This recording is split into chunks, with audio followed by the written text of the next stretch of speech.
গোসাইপুরে আপনার চেনা একজনকে থাকেন না? রহস্য রোমাঞ্চ ঔপন্যাসিক জটায়ু ওরফে লালমোহন গাঙ্গুলিকে জিজ্ঞেস করল ফেলুদা। আমরা থ্রি মাস্কেটিয়ার্স ভিক্টোরিয়া মেমোরিয়াল দেখে হাঁটতে হাঁটতে একেবারে গঙ্গার ধারে পৌঁছে গেছি। প্রিন্সেপ ঘাটের কাছে যে গম্বুজওয়ালা ঘরটা আছে সেটার মধ্যে বসে চানাচুর আর গঙ্গার হাওয়া খাচ্ছি। সময় হচ্ছে বিকেল 5টা, তারিখ অক্টোবরের 13। আমাদের সামনেই জলের মধ্যে একটা বয়া ভাসছে, সেটার ব্যবহার কি সেটা লালমোহন বাবুকে বুঝিয়ে দিয়ে ফেলুদা প্রশ্ন করল। ভদ্রলোক বললেন, আছে বই কি, তুলসীবাবু। তুলসীচরণ দাশগুপ্ত এথিনিয়ামে অঙ্ক আর জিওগ্রাফি পড়াতেন। এখন রিটায়ার করে চলে গেছেন গোসাইপুর, ওখানে পৈতৃক বাড়ি আছে। ভদ্রলোক তো কতবার আমাকে যাবার জন্য লিখেছেন। আমার বিশেষ ভক্ত, জানেন তো, নিজেও গল্প টল্প লেখেন ছোটদের জন্য। সন্দেশে গোটা 2 বেরিয়েছে। কিন্তু হঠাৎ গোসাইপুর কেন? ওখান থেকে একটা চিঠি এসেছে, লিখেছেন জীবনলাল মল্লিক, শ্যামললাল মল্লিক, তস্যপুত্র জীবনলাল। বংশপরিচয় 3য় খণ্ড খুলে দেখলাম। গোসাইপুরের জমিদার ছিলেন এই মল্লিকরা। ফেলুদা থামল, কারণ একটা জাহাজ প্রচণ্ড জোরে ভো দিয়ে উঠেছে। আজই সকালে গোসাইপুরের চিঠিটা এসেছে সেটা জানি, যদিও তাতে কি লেখা ছিল জানি না। চিঠিটা পড়ে ফেলুদা একটা চারমিনার ধরিয়ে কিছুক্ষণ চুপ করে বসেছিল, সেটা লক্ষ্য করেছিলাম। কি লিখেছেন ভদ্রলোক? লালমোহনবাবু জিজ্ঞেস করলেন। লিখেছেন তার পিতাকে নাকি কেহে বা কাহারা হত্যা করার সংকল্প করেছে। আমি গিয়ে যদি ব্যাপারটার একটা কিনারা করতে পারি তাহলে উনি বিশেষ কৃতজ্ঞ বোধ করবেন এবং আমাকে উপযুক্ত পারিশ্রমিক প্রদান করবেন। চলুন না মশাই, বললেন লালমোহনবাবু। বেশ তো ঝাড়াঝাপটা এখন, আমার নতুন বই বেরিয়ে গেছে। আপনার হাতেই ইমিডিয়েট কিছু নেই। তাছাড়া হিল্লি দিল্লি তো অনেক হলো, এবার স্বাদ বাদলের জন্য পল্লীগ্রামটা মন্দ কি? কাছেই সেগুনহাটিতে শুনেছি বিরাট মেলা হয় এই সময়টাতেই। চলুন স্যার, বেরিয়ে পড়ি। ওদের বাড়িতে নাকি থাকার অসুবিধে আছে। তাই মাইল 3 দূরে শ্রীপুরে কোন এক চেনা বাড়িতে আমার ব্যবস্থা করবেন বলবেন। সাইকেল রিক্সাতে যাতায়াত। আমার মনে হচ্ছিল গোসাইপুরেই থাকতে পারলে সুবিধে হত, তাই আপনার বন্ধুটির কথা জিজ্ঞেস করলাম। আমার বন্ধু উইল বি ড্যামগ্র্যাড। আর আপনি যাচ্ছেন শুনলে তো কথাই নেই, উনি আপনার দারুণ ভক্ত। আর কার কার ভক্ত সেটা জেনে নেই। লালমোহনবাবু এই খোঁচা দেওয়া প্রশ্নটাকেও সিরিয়াসলি নিয়ে বলেলেন, জগদীশ বোসের নাম করতে শুনেছি এককালে, বলতেন অত বড় মনীষী পৃথিবীতে নেই। আর গোবর বাবুর কাছে বোধহয় ছেলেবেলা কুস্তি শিখেছে। আর আর ওই যথেষ্ট। গোসাইপুর যেতে গেলে কাটায়া জংশনে নেমে বাস ধরতে হয়। কাটায়া থেকে 7 মাইল, তার মানে বড়জোর আধা ঘন্টা। শ্যামলাল দস্যপুত্র জীবনলালকে ফেলুদা লিখে দিয়েছিল আমরা আসছি বলে, আর বলেছিল গোসাইপুরেই আমাদের থাকার বন্দোবস্ত হয়েছে। এদিকে তুলসীবাবু জটায়ুর চিঠি পাওয়া মাত্র উত্তর দেন। শুধু যে খুশি হয়েছেন তা নয়, লিখেছেন গোসাইপুর সাহিত্য সংঘ ফেলুদা আর লালমোহনবাবুকে একটা জয়েন্ট সংবর্ধনা দেবার আয়োজন করতে চায়।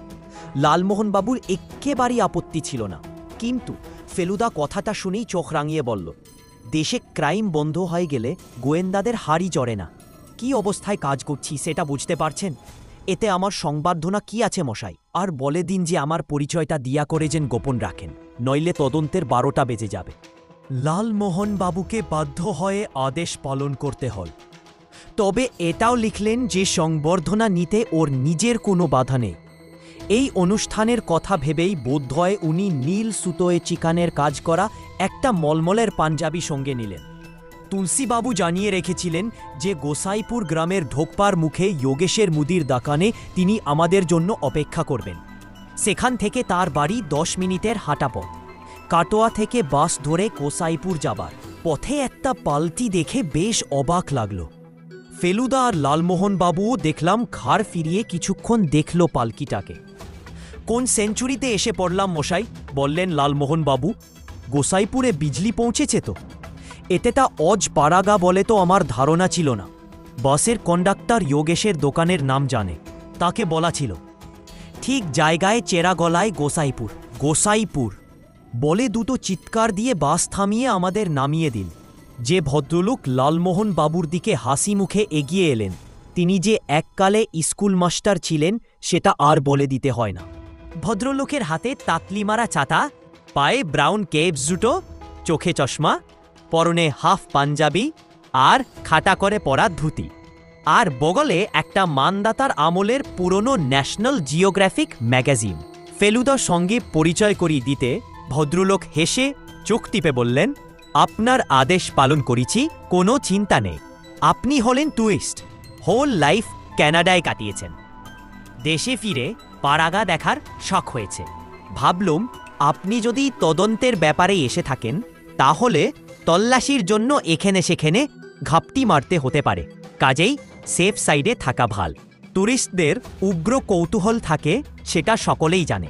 আপনার বাড়িতে কানাডা সম্বন্ধে তথ্যওয়ালা বই আছে আশা করি? ফেলুদা হেসে বলল, কোনো চিন্তা নেই। আবার বললেন তুলসীবাবু। তারপর লালমোহন বাবুর দিকে ফিরে বললেন, আর গাঙ্গুলি ভায়া, তোমাকে কিন্তু একটু ঝক্কি পোয়েতে হচ্ছে। অর্থাৎ শুক্রবার আমাদের নিউ প্রাইমারি স্কুলে একটা ফাংশন অ্যারেঞ্জ করেছি। সুরেশ চাকলাদার উকিল পৌরোহিত্য করবেন। কিছু না, একটু নাচ গান, দুটো আবৃত্তি, দুটো ভাষণ, এই আর কি। আমাদের পোস্টমাস্টার হরিহরের ছেলে বলদেব ভাল ছবি আঁকে, সে একটা মানপত্র লিখছে। ভাষাটা অবিশ্বাসী। হে হে, আমার অলঙ্কারের আবার বেশি বাড়াবাড়ি। কাঁচা রাস্তায় কিসে জানি ঠক্কর খাওয়াতে লালমোহন রুকুর কথা শেষ হল না। কিন্তু বাকিটা বুঝে নিয়েই তুলসীবাবু বললেন, তা এসব ব্যাপারে একটু তো বাড়াবাড়ি হবে। আর তোমার মতো সাকসেসফুল অথর আর কাটা এসেছে বলে এখানে। লাস্ট এসেছিল পরীক্ষিত চাটুজি, তাও 67। ফেলুদা বলল, আসবার পথে একটা পালকি দেখলাম। এদিকে এখনো পালকি ব্যবহার হয় নাকি? শুধু পালকি? তুলসীবাবু চাতার বাড়িতে একটা বাছুরকে পথ থেকে সরিয়ে বললেন, আপনি বিগত যুগের কোনো জিনিসটা চান বলুন। পাইক বীরকন্দাজ পাবেন, ইকোবোরাদার পাবেন, টানা পাখা পাবেন, লম্প পিদিম পিলসুজা পাবেন। কিন্তু এখানে তো ইলেকট্রিসিটি আছে দেখছি, সব জায়গাতেই আছে, কেবল যেখানে সব চাইতে বেশি থাকার কথা সেইখানেই নেই। কোথায় মশাই? লালমোহনবাবু প্রশ্ন করলেন। মল্লিকদের বাড়ি। আমরা তিনজনেই অবাক হয়ে ভদ্রলোকের দিকে চাইলাম। মল্লিক মানে শ্যামলাল মল্লিক? ফেলুদা জিজ্ঞেস করল। ওই একটি তো মল্লিক গোসাইপুরে, এখানকার জমিদার ছিলেন ওরা। দুর্লভ মল্লিকের নামে বাঘে গরুতে একঘাটে জলক্ষেত। শ্যামলাল তার ছেলে। জমিদারি উচ্ছেদ হবার পর কলকাতায় গিয়ে প্লাস্টিকের ব্যবসা করে বিস্তর টাকা করেছিল। একদিন অন্ধকারে হাতরে ঘরের সুইচ জ্বালতে গোসল, সুইচবোর্ড দিয়ে একটা খোলা তার ছিল, তাতে হাত লেগে যায়। এসি কারেন্ট মশাই, হাত আটকে গিয়ে হুলুস্থুল ব্যাপার। হাসপাতালে ছিল বেশ কিছুদিন। বেরিয়ে এসে ব্যবসা ছেলের হাতে তুলে দিয়ে গোসাইপুরে চলে আসে। এসেই ইলেকট্রিক কানেকশন কেটে দিয়ে। শুধু সে হলে না হয় তবু বোঝা যেত। সেই সঙ্গে বিংশ শতাব্দীর সব কিছু বাতিল করে দিয়েছে, চুরুট ছেড়ে গড়গড়া ধরেছে। ফাউন্টেন পেন ব্যবহার করে না, টুথব্রাশের বদলে দাঁতন। ইংরেজি বই যা ছিল বাড়িতে সব বেচে দিয়েছে। নিজের গাড়িটা বেচে দিয়েছে, তার জায়গায় পালকি হয়েছে। একটা পুরনো ভাঙা পালকি বাড়িতেই ছিল, সেটাকে সারিয়ে নিয়েছে। তার জন্য 4টি বেহারা বহাল হয়েছে। বিলিতি ওষুধ যা ছিল সব নর্দমায় ফেলে দিয়েছে। এখন অনলি কবরেজি। ফাঁকতালে তারও কবরেজের কপাল ফিরে গেছে। আরও কত কি যে করেছে তার হিসেব নেই। এখানে যখন এসেছেন তখন আলাপ হবে নিশ্চয়, তখন সর্ব জানতে পারবেন। আলাপ না হয় উপায় নেই, বলল ফেলুদা। আমি এসেছি ওর ছেলের কাছ থেকে তলব পেয়ে। হ্যাঁ, তা ছেলে কতদিন হলে এসেছে বটে, কিন্তু রহস্যটা কি? শ্যামলাল মল্লিকে খুন করার চেষ্টা চলেছে বলে কোনো খবর আপনার কানে এসেছে কি? তুলসীবাবু কথাটা শুনে বেশ অবাক হলেন। কই, তেমন কিছু শুনিনি। তা খুন করার কথাই যদি বলেন, তার জন্যে বাইরের লোকের দরকার কি? ঘরেই তো রয়েছে। কিরকম? ওই যিনি আপনাকে তলব দিয়েছেন, তার সঙ্গে বাপের তো বনিবনা নেই একদম। এখানে এলেই তো ঝগড়াঝাটি হয়। অবশ্যই আমি জীবনলালকে দোষ দিই না। ওরকম উদ্ভট খেয়াল যে কাপের, তাকে কোন ছেলে মানবে বলুন? জীবনলালকে তো এসে ওই বাড়িতেই থাকতে হয়। ওই ভূতের বাড়িতে মাথা ঠিক রাখা খুব মুশকিল। 1 বিঘে জমির উপর তুলসীবাবুর কোঠাবাড়ি, বললেন বয়স নাকি প্রায় 100। বাপ ঠাকুরদা দুজনেই মোক্তারি করতেন। বাড়িটা ঠাকুরদাই বানিয়েছেন। তুলসীবাবুর স্ত্রী কলকাতাতেই মারা গেছেন। একটি মেয়ের বিয়ে হয়ে গেছে, তার স্বামী লোহা লক্করের ব্যবসা করে আজিমগঞ্জে। দুই ছেলের একজনের সাইন পেন্টিংয়ের ব্যবসা আছে কলকাতায়, আরেকজন ওষুধের সেলসম্যান। এখানে তুলসীবাবু একই থাকেন। তবে কি জানেন, পাড়াগায়ে এখন মনে হয় না, এখানে সবাই পরস্পরের খোঁজখবর রাখে, রোজই দেখা হয়, মেলামেশাটা অনেক বেশি।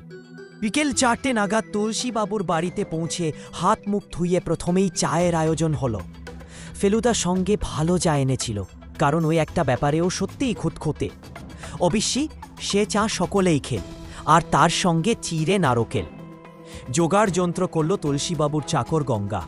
একতলার দুটো ঘরের একটাতে তুলসীবাবু নিজে থাকেন, দোতলার ছাতে একটা বড় ঘর, তাতে 3টে তক্তপোষা পেতে আমাদের জন্য বন্দোবস্ত করা হয়েছে।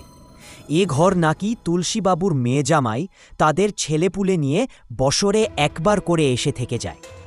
চা খেতে খেতে ফেলুদা বলল, আমাকে কিন্তু একবার ওই বিজলিহীন বাড়িতে যেতে হবে জীবনবাবুর সঙ্গে দেখা করতে। ওকে লিখে জানিয়েছি যে 5:30 নাগাদ যাব। তুলসীবাবু বললেন, তা বেশ তো। আমি পৌঁছে দেবক্ষণ, মল্লিক বাড়ি 5-7 মিনিটের পথ। তবে গাঙ্গুলি ভায়াকে আমি ছাড়া চিনে। আজ সন্ধেবেলা কিছু লোক আসবে আমার এখানে, একটু সদালাপ করতে চান সাহিত্যিকের সঙ্গে। মিত্তির মশাই ঘণ্টাখানেকের মধ্যেই ফিরে আসবেন তো? কেন বলুন তো? একবার আত্মারাম বাবুর ওখানে আপনাকে নিয়ে যেতে চাই। উনি গোসাইপুরের একটি অ্যাট্রাকশন। আত্মারাম বাবু আসল নাম অবিশ্যি মৃগেন ভট্টাচার্য। আত্মা তাত্মা নিয়ে চর্চা করেন, তাই এখানকার কয়েকজন নাম দিয়েছে আত্মারাম। আমি দিইনি, কিন্তু আমার ধারণা ভদ্রলোকের মধ্যে সত্যিই আছে। আত্মা নিয়ে চার্চটা যে কি, সেটা আর জিজ্ঞেস করা হল না, কারণ ঠিক তখনই আবার দেখতে পেলাম পালকিটাকে। আমরা বাইরে দাওয়ায় বসে চা চিড়ে খাচ্ছিলাম, সামনেই রাস্তা, আর সেই রাস্তা দিয়েই পালকিটা আসছে। এবার দেখতে পেলাম যে ভিতরে একজন লোক বসে আছে। ভদ্রলোক পালকির দরজা দিয়ে বাইরে উকি মারছিলেন। বেহারিয়াগুলো ঠিক গল্পে যেরকম পড়া যায় সেইভাবে হুমাহাম শব্দ করতে করতে এগোচ্ছিল। এমন সময় শব্দের সঙ্গে সঙ্গে পালকিটাও থেমে গেল। পালকি মাটিতে নামতেই তার ভিতর থেকে একজন বছর 35-এর ভদ্রলোক বেশ কষ্ট করে বাইরে বেরিয়ে আরও খানিকটা কষ্ট করে উঠে দাঁড়ালেন। সমস্ত ব্যাপারটা বেমানান, কারণ ভদ্রলোকের স্মার্ট কলকাতিয়া চেহারা, গায়ে বুশ শার্ট আর টেরিলিনের প্যান্ট। মিস্টার মিত্তির সেলুদার দিকে এগিয়ে এসে হাসি মুখে প্রশ্ন করলেন ভদ্রলোক, আজ্ঞে হ্যাঁ, আমার নাম জীবনলাল মল্লিক। বুঝেছি, ইনি আমার বন্ধু মিস্টার গাঙ্গুলি, আর এ হল আমার খুড়তুতো ভাই তোপেশ। তুলসীবাবুর সঙ্গে বোধহয় আপনার পরিচয় আছে। আমার নাম জীবনলাল মল্লিক। তুলসীবাবুর সঙ্গে বোধহয় আপনার পরিচয় আছে। জীবনবাবু পালকিটাকে ছেড়ে দিয়ে বললেন, আমার বাড়ি মিনিট 5-এর হাঁটা পথ। আসবেন একবার? আপনাদের চা খাওয়া হয়েছে, একটু কথা ছিল। লালমোহনবাবু রয়ে গেলেন। আমি আর ফেলুদা ভদ্রলোকের সঙ্গে মল্লিককারী রওনা দিলাম। রাস্তা ছেড়ে একটা বাঁশ বনে ঢুকে বুঝলাম এটা শর্টকাট। জীবনবাবু বললেন, কলকাতায় একটা টেলিফোন করার দরকার ছিল, তাই স্টেশনে যেতে হলো। পালকি ছাড়া গতি নেই বুঝি? জীবনবাবু ফেলুদার দিকে আরচাখে চেয়ে বললেন, আপনাকে তুলসীবাবু বলেছেন? বুঝতে পারছি। হ্যাঁ, বলছিলেন ইলেকট্রিক শকের পরিণামটা গোড়ায় এতটা ভয়াবহ ছিল না। আক্রোশটা ছিল শুধু ইলেকট্রিসিটির বিরুদ্ধে। এখন কি দাঁড়িয়েছে সেটা আমাদের বাড়ি গেলেই বুঝতে পারবেন। আপনি এখানে প্রায়ই আসেন? 2 মাসে একবার। আমাদের একটা ব্যবসা আছে, সেটা এখন আমাকেই দেখতে হয়, সেই নিয়ে কথা বলতেই আসি। তাহলে ব্যবসায় এখনও ইন্টারেস্ট আছে আপনার বাবার? মোটেই না, কিন্তু আমি সেটা চাই না। আমি আপ্রাণ চেষ্টা করে চলেছি যাতে উনি আবার স্বাভাবিক অবস্থায় ফিরে আসেন। কোনো আশা দেখছেন কি? এখনও না। মল্লিক বাড়িও যে অনেক দিনের পুরনো সেটা বলে দিতে হয় না, তবে মেরামতের দরুন বাড়িটাকে আর পোড়ো বলা চলে না। প্রাসাদ না হলেও অট্টালিকা নিশ্চয় বলা চলে এ বাড়িকে। ফটক দিয়ে ঢুকে ডাইনে একটা বাঁধানো পুকুর, বাড়ির দুপাশের ফাঁক দিয়ে পিছনে গাছপালা দেখে মনে হয়। ওদিকে একটা বাগান রয়েছে। পাঁচিলটা মেরামত হয়নি, তাই এখানে ওখানে ফাটল ধরেছে। কয়েক জায়গায় আবার দেয়াল ভেঙেও পড়েছে। ফটকে একজন দারোয়ান দেখলাম, যার হাতে শটকি আর ঢাল দেখে মনে হল কোনো ঐতিহাসিক নাটকে নামার জন্য তৈরি হয়েছে। সদর দরজার পাশেই ঠিক ওই রকমই হাস্যকর পোশাক পরা একজন বীরকন্দার জীবনবাবুকে দেখে এক পল্লায় সেলাম ঠুকল। এই থমথমে পরিবেশেও এই ধরনের সব অবিশ্বাসী ব্যাপার দেখে হাসি পাচ্ছিল। আমরা একতলাতেই বৈঠকখানায় ফরাসের উপর বসলাম। দেয়ালে যা ছবি আছে সবই হয় দেবদেবীর, না হয় পৌরাণিক ঘটনার। দেয়ালের আলমারির একটা তাকে গোটা 10 বাংলা বই দেখলাম, বাকি তাকগুলো মনে হল খালি। আপনাদের পাখা লাগবে কি? তাহলে দাসুকে লাগিয়ে দিই। এতক্ষণ লক্ষ্য করিনি, এবার দেখলাম মাথার ওপর ঝালরোওয়ালা ডবল মাদুর একটা কাঠের ডান্ডা থেকে ঝুলছে, আর ডান্ডাটা ঝুলছে সিলিংয়ে দুটো আটটা থেকে। ডান্ডা থেকে দড়ি বেরিয়ে বার্ট দিকের একটা দরজার ওপর দেয়াল তুলে বারান্দায় চলে গিয়েছে। এই হলো টানা পাখা, যেটা টানা হয় বারান্দা থেকে আর হাওয়া হয়। অক্টোবর মাস সন্ধে হয়েছে, তাই গরম নেই। পাখার আর দরকার হল না। এটা কি জানেন? জীবনবাবু আলমারিটা খুলে তার থেকে একটা গামছা টাইপের চারকোনা কাপড় বার করে ফেলুদাকে দেখালেন। সেটার বিশেষত্ব এই যে তার এক কোণে গেরো দিয়ে বাঁধা রয়েছে একটা পাথরের টুকরো। গামছাটা হাতে নিয়ে ফেলুদার ভুরু কুঁচকে গেল। সে পাথরের উল্টো দিকের কোনোটা হাতে নিয়ে গামছাটাকে বার কয়েক শূন্যে ঘুরিয়ে বলো, তপসে উঠে দাঁড়াতো। আমি দাঁড়ালাম, আর সে সঙ্গে ফেলুদাও দাঁড়াল আমার থেকে হাত 3 দূরে। তারপর গামছা হাওয়ায় ঘুরিয়ে হাতে ধরা অবস্থাতেই জাল ফেলার মতো করে আমার দিকে ছুঁড়ে দিল। তার সঙ্গে সঙ্গে পাথরের দিকটা আমার গলায় পেঁচিয়ে গেল। ঠগি, আমি বলে উঠলাম। ফেলুদাই বলেছিল এককালে আমাদের দেশে ঠগিদের দস্যুগিরি কথা। তারা ঠিক এইভাবে পথচারীদের গলায় ফাঁস দিয়ে হেঁচকাটানে তাদের খুন করে সর্বস্ব লুট করে নিত। ফেলুদা অবশ্যই গাঞ্জা ধরে টান দিয়ে নি। সে তক্ষুনি পাঁচ খুলে নিয়ে ফারাসে বসে বলো, এই জিনিস আপনি কোথায় পেলেন? মাঝহাত তীরে বাবার ঘরের জানালা দিয়ে ছুঁড়ে ফেলেছিল কেউ। কবে? আমি আসার কয়েকদিন আগে। এত পাহারা সত্ত্বেও এটা হয় কি করে? পাহারা? জীবনবাবু হেসে উঠলেন। পাহারা তো শুধু পোশাকের বাহারে মশায়। মানুষগুলো তো সব গেয়াভূত কুরের হিত। আর তারাও তো বুঝতে পারে বাবুর ভীমরতি ধরেছে। কাজ যা করে সে তো শুধু নাম কাও আসতে। নেহাত বাড়িতে ডাকাত পড়েনি, তাই নইলে বোঝা যেত কার দৌড় কত দূর। এ বাড়িতে আর কে কে থাকেন জানতে পারি কি? বাবা ছাড়া আর আছেন আমার বিধবা ঠাকুমা। তিনি প্রাচীন আমলের লোক, তাই দিব্যি আছেন। তাছাড়া আছেন ভোলানাথ বাবু। একে বাজার সরকার বলতে পারেন, ম্যানেজার বলতে পারেন। বাবার ফাইফরমাস খাটা দেখাশোনা করা সবই ইনি করেন। বাবার অসুখ বিসুখ হলে কবিরাজ ডাকতে হয়, সেটিও ইনি করেন। কোনো কাজে শহরে যাবার দরকার হলেও ইনি যান। ব্যাস, এছাড়া আর কেউ নেই। অবশ্যই চাকর আছে, একটি রান্নার লোক, 2টি দারোয়ান, একটি এমনি চাকরের বাড়িতেই থাকে। পালকের লোক আর পাংখাওয়ালা কাছে গ্রাম থেকে আসে। এই ভোলানাথ বাবু কোথাকার লোক? কোন দিন আছেন? উনি এই গ্রামেরই লোক, আমাদের প্রজা ছিলেন। বাপ ঠাকুরদা চাষবাস করেছে। ঘোলাবাবু নিজে স্কুলে পড়েছেন, বেশ বুদ্ধিমান ছেলে ছিলেন। এখন বয়স 60-এর কাছাকাছি। উনি কি আপনার পিতামহ? ফেলুদা দেয়ালে একটা ছবি দেখিয়ে প্রশ্ন করল। বিরাট এক জোড়া পাকানো গোফ নিয়ে এক জমিদার বা হাত শ্বেত পাথরের টেবিলের উপর রেখে ডান হাতে একটা রূপোয় বাঁধানো লাঠি ধরে চেয়ারে বসে আছেন। দেখলেই মনে হয় যাকে বলে দোর্দণ্ড প্রতাপ। হ্যাঁ, উনি দুর্লভ সিংহ, যার নামে বাঘে গরুতে এক ঘাটে জল খেতে। জীবনবাবু হেসে উঠলেন। বাঘ অবশ্যই এককালে থাকলেও ঠাকুরদার আমলে ছিল না। তবে হ্যাঁ, ডাকসাইতে জমিদার ছিলেন ঠিকই, এবং শেমফুলি অত্যাচারী। একজন চাকরে একটা ট্রেতে করে একটা পেয়ালা আর 2টো গেলাসে কি যেন নিয়ে এল। তাহলে চায়ের পাট উঠিয়ে দেননি আপনার বাবা? আলবৎ দিয়েছেন। এটা অবশ্যই চা না, কফি। আমার নিজের একটি কাপ এবং একটি নেসক্যাফে আমি সঙ্গে করে নিয়ে আসি। সকল সন্ধে একতলায় বসে খাই। তাই আপনাদের জন্য গেলাস। কিছু মনে করবেন না। মনে করব কেনে? এ তো খাঁটি মাদ্রাজি সিস্টেম। কমলা বিলাসে এইভাবে কাঁসার পাত্রে খেয়েছি কফি। দোতলা থেকে মাঝে মাঝে একটা খাটাস খাটাস শব্দ পাচ্ছিলাম। সেটা যে কিসের শব্দ সেটা ফেলুদার প্রশ্ন থেকে বুঝতে পারলাম। আপনার বাবা বুঝি খড়ম ব্যবহার করেন? জীবনবাবু একটু হেসে বললেন, সেটাই স্বাভাবিক নয় কি? এই ঠগির গামছা ছাড়া আর কি থেকে আপনার ধারণা হলো যে আপনার বাবার জীবন বিপন্ন? জীবনবাবু এবার তার পকেট থেকে একটা কাগজ বার করে ফেলুদাকে দিলেন। তাতে গোটা গোটা পেন্সিলের অক্ষরে লেখা, তোমার পূর্বপুরুষের পাপের প্রায়শ্চিত্ত স্বরূপ তোমার প্রাণদণ্ডের আদেশ হইল। ওতে প্রস্তুত থাকো। এটা এসেছে 5 অক্টোবর, আমি আসার আগের দিন। পোস্ট করা হয়েছিল কাসায়া থেকে। এখান থেকে যে কেউ গিয়ে ডাকে ফেলে আসতে পারে। কিছু মনে করবেন না, পূর্বপুরুষের পাপটা কি সে ব্যাপারে কিছু আলোকপাত করতে পারলে সুবিধে হত। বুঝতেই তো পারছেন, বললেন জীবনবাবু, একটা জমিদার বংশের ইতিহাসে অন্যায়ের তো কত রকম দৃষ্টান্ত থাকতে পারে। কোন পাপের কথা বলছে সেটা কি করে বলি বলুন? আমার ঠাকুরদাদা দুর্লভ মল্লিকই তো কত রকম অত্যাচার করেছেন প্রজাদের উপর। এটা পেয়ে পুলিশে খবর দিলেন না কেন? দুটো কারণে। একটু ভেবে বললেন জীবনবাবু।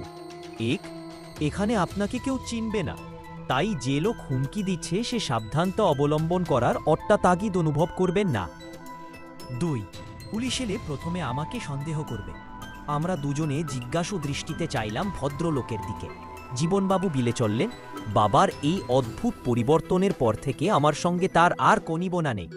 আমরা শহুরে মানুষ, বিজ্ঞানের অবদানগুলো সহজে বর্জন করা আমাদের চলে না মশাই।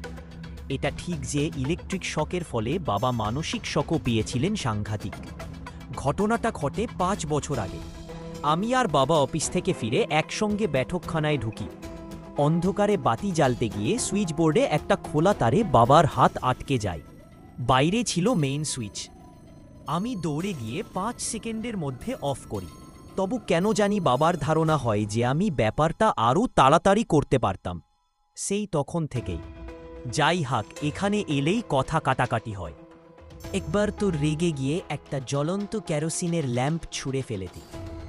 তার ফলে ফরাসে আগুন টাগুন ধরে হুলুস্কুল ব্যাপার। পাড়াগাতে খবরটা রটে যায়। তারপর থেকে সবাই জানে শ্যাম মল্লিকের সঙ্গে তার ছেলে সাপে নেউলে সম্পর্ক।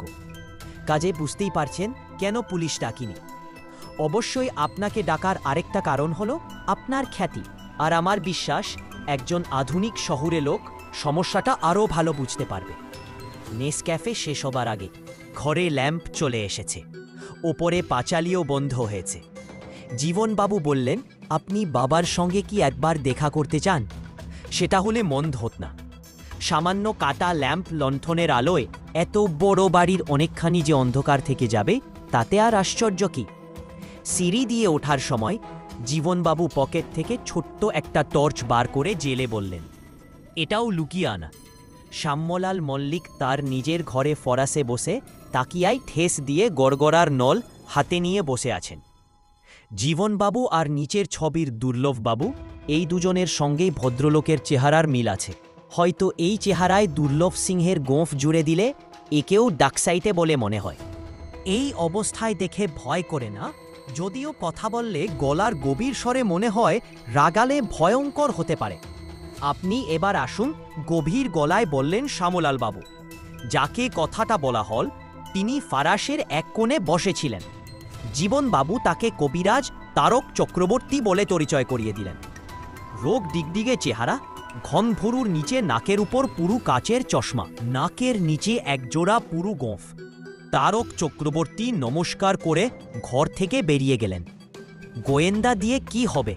শ্যামলাল মল্লিক ফেলুদার পরিচয় পেয়েই বিরক্তভাবে প্রশ্ন করলেন, এই চক্রান্তের কিনারা গোয়েন্দার কম্য নয়। আমার শত্রু আমার ঘরে আছে, এ কথা দুর্লভ মল্লিকের আত্মা বলে দিয়েছেন। সে কথা কাগজে লেখা আছে আমার কাছে। আত্মা ত্রিকালজ্ঞ। জানতি মানুষ সাহেবি কেতাব পড়ে, তার চেয়ে বেশি জানবে কি করে? জীবনবাবু দেখলাম কথাটা শুনে কেমন জানি থতমত খেয়ে গেলেন। বুঝলাম তিনি ঘটনাটা জানেন না। আপনি কি মৃগাঙ্ক ভট্টাচার্যের বাড়িতে গিয়েছিলেন? আমি যাবকে না, সে এসেছিল। আমি তাকে ডেকেছিলাম। আমাকে এইভাবে বিব্রত করছে কে সেটা আমার জানার ছিল। এখন জেনেছি। জীবনবাবু গভীরভাবে বললেন, কবে এসেছিলেন মৃগাঙ্ক বাবু? তুমি আসার আগের দিন। কই, তুমি তো আমাকে বললি। শ্যামলাল বাবু কোনো উত্তর দিলেন না।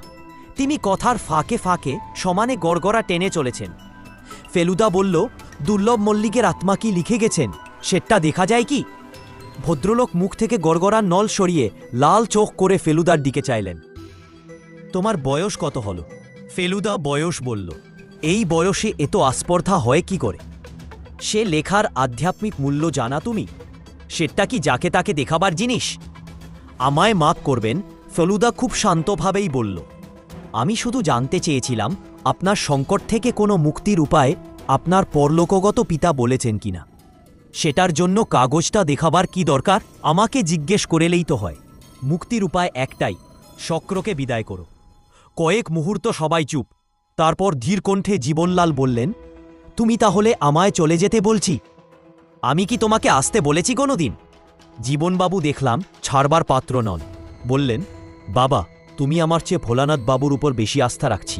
বোধহয় তার পারিবারিক ইতিহাসটা ভুলে যাচ্ছি।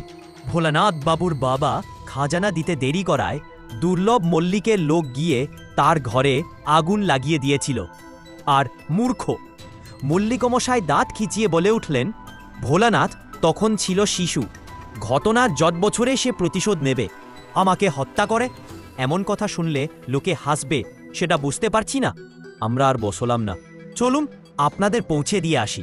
বাইরে এসে বললেন জীবনবাবু, আপনারা শর্টকাট চিনে ফিরতে পারবেন না। ফটিক থেকে বেরিয়ে এসে ভদ্রলোক বললেন, আপনাকে ডেকে এনে আমি ঝামেলার মধ্যে ফেলতে চাইনি। আপনাকে যেভাবে অপমানিত হতে হল তার জন্যে আমি অত্যন্ত লজ্জিত। গোয়েন্দাদের এসব ব্যাপারে লজ্জাবোধ থাকে না জীবনবাবু, বলল ফেলুদা। এখানে এসে আমার আদৌ আপোষোস হচ্ছে না। এ নিয়ে আপনি চিন্তাই করবেন না। আমার কেবল আপনার সম্বন্ধেই ভাবনা হচ্ছে। একটা কথা আপনার বোঝা উচিত, হুমকি চিঠি পরে ভোলানাথবাবুর কথা মনে হচ্ছে বলেই কিন্তু সন্দেশটা আরও বেশি করে আপনার উপর পড়ছে। কিন্তু গামছা আর চিঠি যখন আসে তখন তো আমি কলকাতায়, মিস্টার মিত্তির। ফেলুদা একটা ছোট্ট হাসি দিয়ে বলল, আপনার যে কোনো অনুচর নেই গোসাইপুরে, সেটা কি করে জানব জীবনবাবু? আপনিও আমাকে সন্দেহ করছেন? শুক্কে মেডা গলায় প্রশ্ন করলেন জীবনবাবু। আমি এখনও কাউকেই সন্দেহ করছি না, কাউকেই নির্দোষ ভাবছি না। তবে একটা কথা আমি আপনাকে জিজ্ঞাসা করতে চাই, ভোলানাথ বাবু কীরকম লোক? জীবনবাবু এক মুহূর্ত চুপ করে থেকে বললেন, অত্যন্ত বিশ্বস্ত। এটা স্বীকার না করে উপায় নেই। কিন্তু তাই বলেই কি আমার উপর সন্দেহ পড়বে? শেষ প্রশ্নটা মিরিয়া হয়ে করলেন জীবনবাবু। ফেলুদা বলল, জীবনবাবু, এখন আমাকে সম্পূর্ণ নিরপেক্ষভাবে সমস্ত ব্যাপারটা দেখতে হবে। এছাড়া উপায় নেই, এবং আপনাকে ধৈর্য ধরতে হবে। এছাড়া আপনারও উপায় নেই। অপরাধীকে রক্ষা করার রাস্তা আমার জানা নেই, কিন্তু যেও নির্দোষ তাকে আমি বাঁচাবি। এতে জীবনবাবু আশ্বস্ত হলেন কি না সেটা অন্ধকারে তার মুখ না দেখে বোঝা গেল না। বাঁশবনটা ফুরিয়ে আসার মুখে ফেলুদা একটা প্রশ্ন করল জীবনবাবুকে, আপনার বাবা তো খড়ম ব্যবহার করেন, খালি পায়ে হাঁটাহাঁটি করেন কি কখনো? বাড়ির বাইরে? বাড়ির ভিতরেই করেন না কখনো, তো বাড়ির বাইরে? এটা অবশ্যই নতুন কিছু নয়, চিরকালের ব্যাপার। পায়ের তলায় যেন মাটি দেখলাম, তাই জিজ্ঞেস করছি। আর একটা কথা, মশারি ব্যবহার করেন না? নিশ্চয়, এখানে সবাই করে, করেতেই হয়। কেন বলুন তো? আপনি বোধহয় ল্যাম্পের আলোয় ঠিক বুঝতে পারেননি, ওর সবঙ্গে অসংখ্য মশার কামড়ের চিহ্ন। তাই বুঝি? বুঝলাম জীবনবাবু খেয়াল করেননি। সত্যি বলতে কি, আমিও করিনি। কিন্তু বাবা তো মশারি ব্যবহার করেন। মশারি তো সাহেবদের জিনিস না, ওতে আপত্তির কি আছে? তাহলে বোধ হয় ফুটো আছে, একটু দেখবেন তো। তুলসীবাবু আর জটায়ু আমাদের জন্য অপেক্ষা করছিলেন। এতক্ষণে ইলেকট্রিক লাইটে এসে যেন হাফ ছেড়ে বাঁচলাম। লালমোহন বাবু বললেন, ভাবতে পারেন এই গণ্ডগ্রামে প্রায় ২০ জনের মতো লোক পাওয়া গেল, যারা আমার 50%-এর বেশি বই পড়েছে। অবশ্যই সবাই যে কিনে পড়েছে তা নয়, 65% স্কুলের লাইব্রেরি থেকে নিয়ে পড়েছে। যারা কিনেছে তারা এসে বইয়ের সই নিয়ে গেল। তুলসীবাবু ফেলুদাকে বললেন, আপনার অপেক্ষাতে বসে আছি, একবার আত্মারামের দর্শনটা করে নিন। পাদুরে কালি না হয় কাল দেখা যাবে। সেটা আবার কি? গোসাইপুরের আরেকটি অ্যাট্রাকশন। আপনারা যে বাঁশবন দিয়ে এলেন তারই ভেতরে একটি ২০০ বছরের পুরনো পোড়ো মন্দির। বিগ্রহ নেই, বহুদিন থেকে বাদুরের বাসা হয়ে পড়ে আছে। এককালে খুব জাঁকের মন্দির ছিল। ভালো কথা, আপনার এই আত্মারাম বাবু এ গায়ের এই লোক? না তবে রয়েছেন। এখানে অনেক দিন, বছর দুয়েক হলো ভদ্রলোকের এই ক্ষমতা প্রকাশ পায়। তাছাড়া জ্যোতিষও জানেন, খুব নামডাক। কলকাতা থেকে লোক এসে হাত তাত দেখিয়ে যায়। পয়সা নেন?